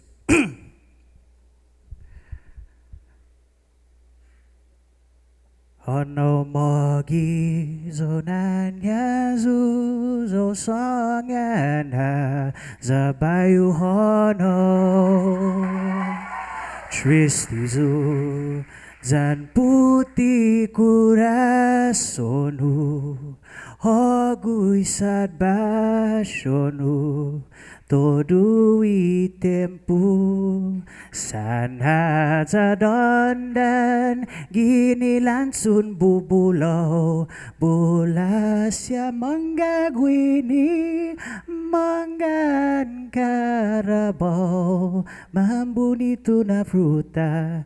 You know, 20 years ago, not only could I have not pronounced all of those words properly, I couldn't even tell you what the heck I just said. Believe it or not, language was something that they tried to teach me, but unfortunately due to modernization at the time, it was kind of hard. It kind of pulled to the wayside. But there was something that got me into learning the language and to learning the culture. It was music. It was the arts. It was listening to such acts as Rematau, Bokogo, the Tsatfarus brothers, like Lagwania. These were stuff that I learned from listening to my father and my mother play their music in the car. But then another thing led to another, and I ended up with learning dance. How many of you guys here know a guy by the name of Jonas Barcinas? Who doesn't know? He introduced performing arts, and through performing arts, I learned music, the language, the chants. It was something unfamiliar to me, but it drew me to something that I ended up doing now in my present state of mind, my present day life. And it's perpetuating culture through performing arts. Through my organization, Simidsan Manenata, and offshoot organizations within the communities that I help, such as Poksite Somoto from Marianas High School. Aji gini magi gini ni Eskwelahan Takilo Notti Marianas. Tuninos, Mungamzo, Dolphins, where you at? Proud Dolphin right here. You know, it's those experiences that made me become a better Pacific Islander, a better Chamorro, you know, a better resident of the Northern Marianas, because through the lyrics and the dances, it allowed me to gather a better identity of the cultures and customs we have, not just from the Chamorro side, from the Refalawa side as well. You know, and it's stuff like this that we try to teach. Those, my colleagues and I, we try to teach to our children. You know, every time we perform, we always encourage. You got talent, good. Localize it. Learn a song. Learn a chant. Learn a dance. You know, all of that stuff all rolled up into one really good ball. And you run with it. Lord knows who else you can inspire. You know, the arts are very important. That's how I learned to become a better person and have a better identity of who I am, where I'm from.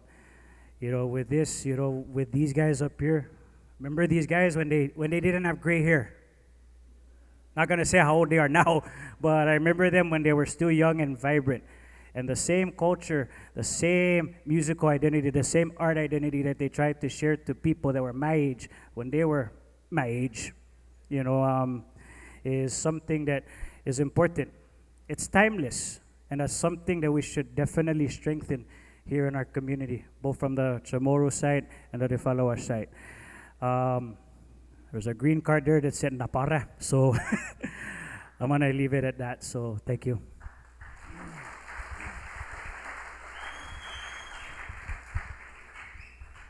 First, I would like to thank all the students and all the participants for coming to this very special moment and special occasion for this Cultural Heritage Symposium, which brings us together as one people and one culture. Now, it's very important, as what our guest speakers had. Let us learn what are the things that we need to do in order for us to be identified, and we have to preserve and promote our cultural heritage. So one thing that I try to ask each and every one of you, since most of you are students, that we need to have and support a cultural center. A cultural center for the Carolinian and Chamorro, and let's bring our dancers into all these hotels and bring our culture up. And let us learn. In schools, we want to promote and have teachers to come in and teach cultural music, dances, and of course, the most important thing is the language. Istigina debidi tafan banidoso sa kumu tanab tafandanya za tafanun kurason za tanalala ikuturata debidi tanagwaha uzota cultural center.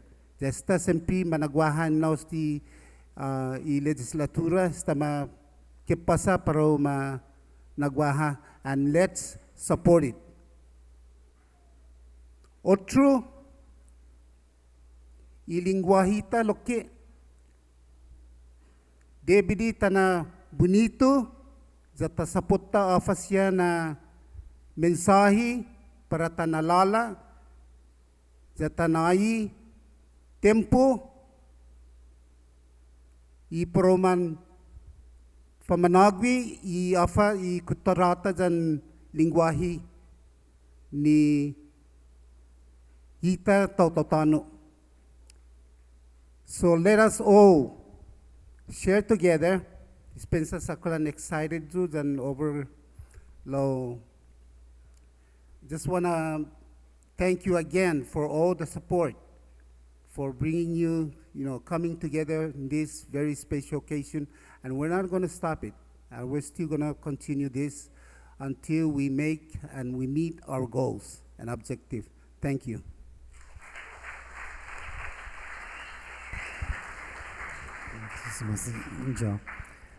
At this time, I would like to introduce to you the Chamorro art form that is called Cantan Samborita.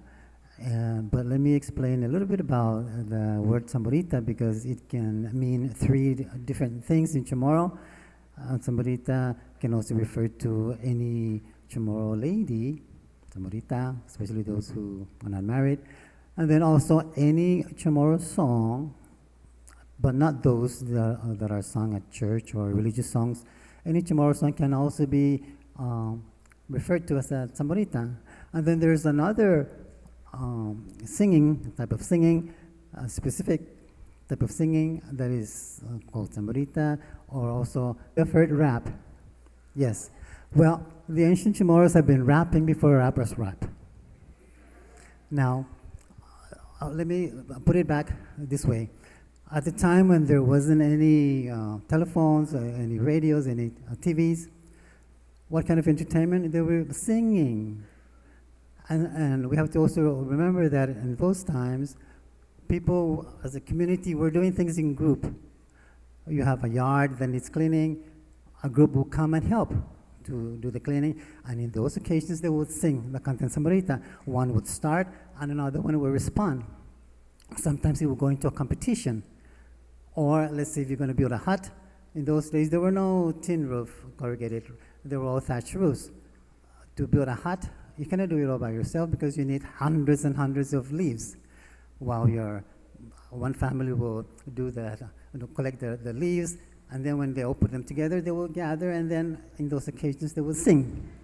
Sometimes too, like when it's time for the manahag or the atulay, the whole family or the whole village will come out and they will be singing. Or let's say in the evening, one person will sing in one house, high-pitched voice, and the other one will respond. And then the whole village will be singing. Imagine that. Can you have that picture? It is wonderful. And so it was an art form, and we kind of lost it. But we hope that by knowing about it, some of you, I hope, will have the interest to take it and revive it. On Guam, they're doing that now. But let me just explain a little bit too about the form. It has 8 syllables, 4 lines, and there are and many times it's spontaneous. You make up that song right there. And it's usually not more than, let's say, 8 types of melodies. I will give an example. This sentence that says, Samborita, Samborita, cantatori, tinengomo, sanguaho, comantazi, una milalaglagomo. That sentence, I was singing in 3 different melodies. These are the typical Samborita melodies. One would be, Samborita, Samborita, cantatori, tinengomo, sanguaho, comantazi, una milalaglagomo. Another one would be, Samborita, Samborita, cantatori, tinengomo, sanguaho, comantazi, una milalaglagomo. Another one would be, Samborita, Samborita, cantatori, tinengomo, sanguaho, comantazi, una milalaglagomo. And to give you a little bit more the type of experience with this, we hope that later on Rafael and I will demonstrate. Thank you.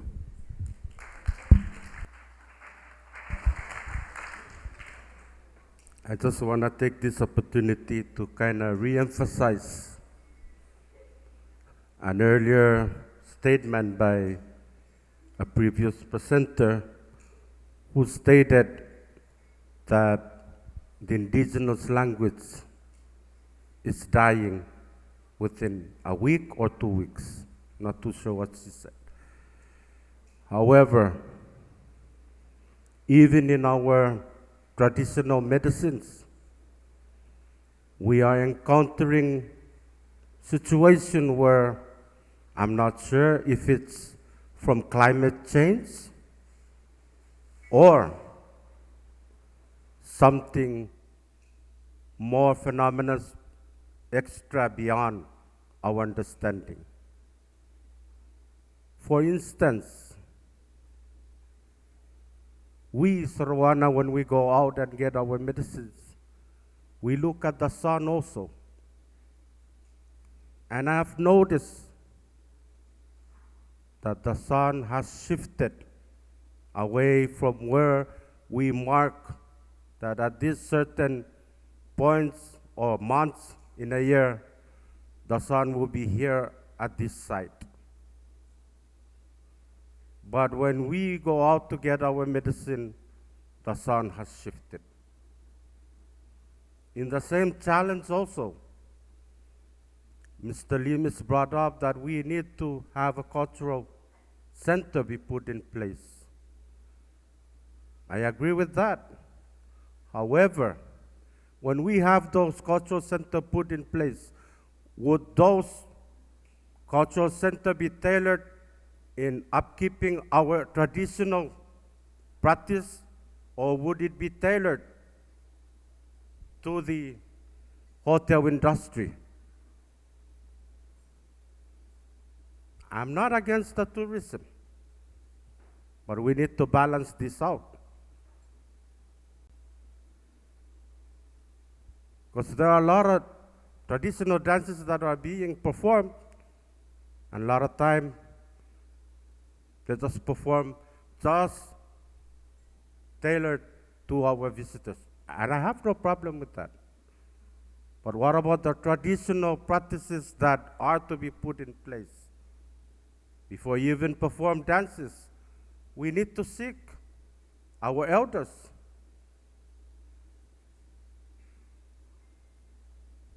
That I leave to everybody.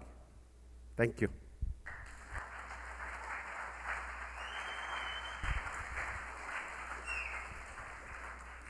Since I'm here for two reasons, the other one is to also share with Melvin about local medicine.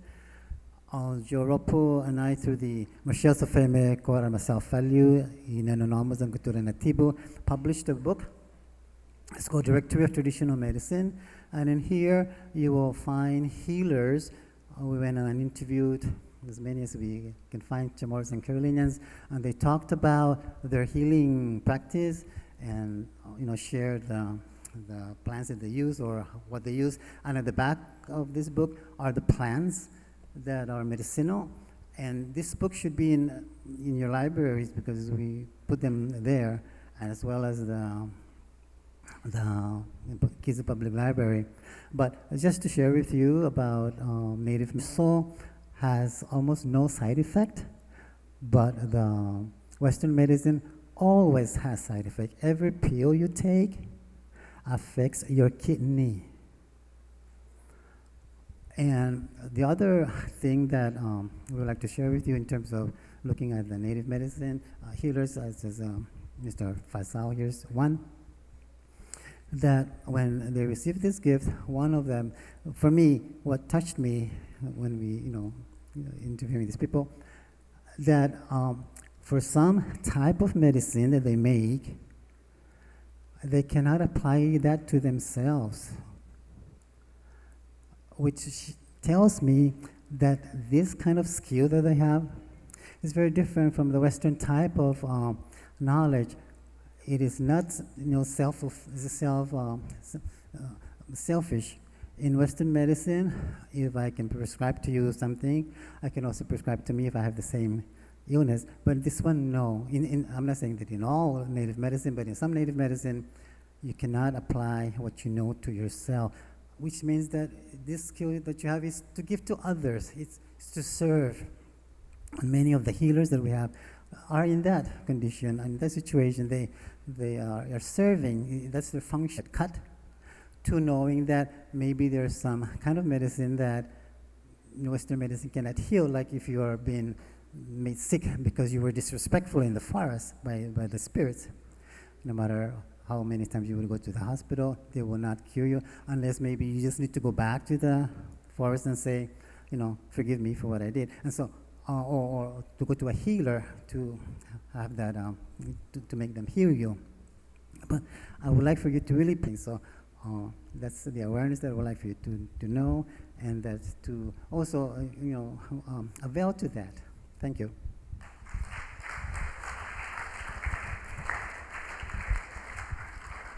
I just want to add in also that, we, the Micronesian, consisting of the Chamorros and Carolinian, were well known as bone doctors. We heal people by massaging. And also, we know which plants that we are to take to apply. And even before we go out to get those plants, we study more like what they call in the American astronomy. We have to look at the night, also look at the day. There are signs. You just don't go out there and get any plants you want to get. You have to look at the sign. And for your information, I've noticed that the sun has shifted, tilted. Ayabulak. Apegekula. Mebulai toilet. Atolowes rasafe webule towo wal. Atrasau. Amway. Ila milmo sahal parangikila. Safe. That's another major obstacle that, I don't know, but as a Surwana, I encounter. The time for this plant to grow is not coinciding with what I was taught. Because the way I look at, I think the earth tilted. By the time the sun directly in line with that area where we mark our symbol, it's either it comes late or it comes too early. And when it comes too early, the plant is not there. Because the plant hasn't bloomed yet, but the weather is kind of like changing. Thank you.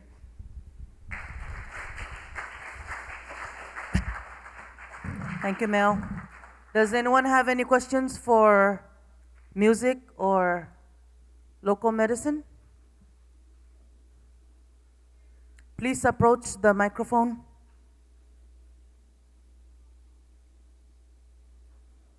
Where's the microphone back there? There's one back there.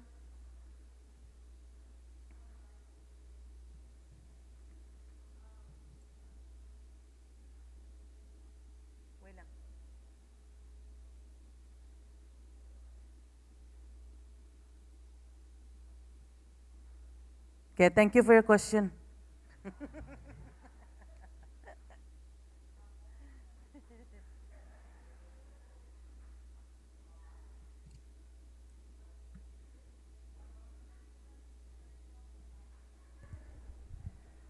We might need some assistance on the floor. There's a button at the top.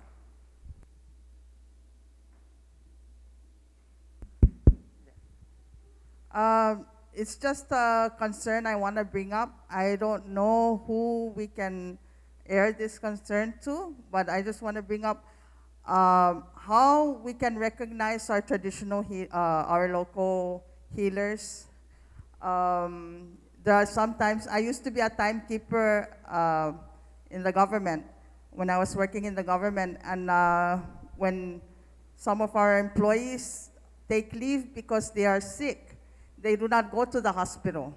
They go to traditional healers to heal like their broken bones or sprained ankle or daga. And when they come back and they tell us that they didn't go to the hospital, they went to a traditional healer, they, their excuse is not accepted in the workplace. So I don't know if we should direct this to our legislators or policymakers, if they can find a way to recognize our local healers so that they can also be accepted when our local people turn to our local healers instead of go up to the hospital and pay $80 just for them to give, just for the doctor to prescribe Tylenol. That's it.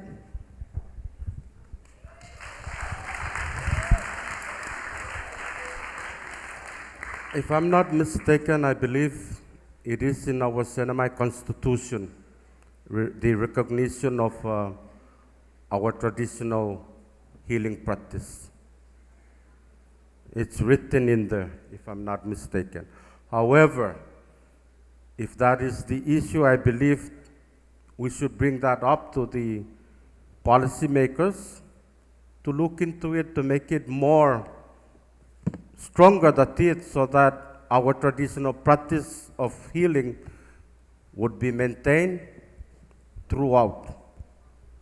And I want to thank those Constitution Convention people who put that particular provision in our Senamai Constitution. With that, I salute them.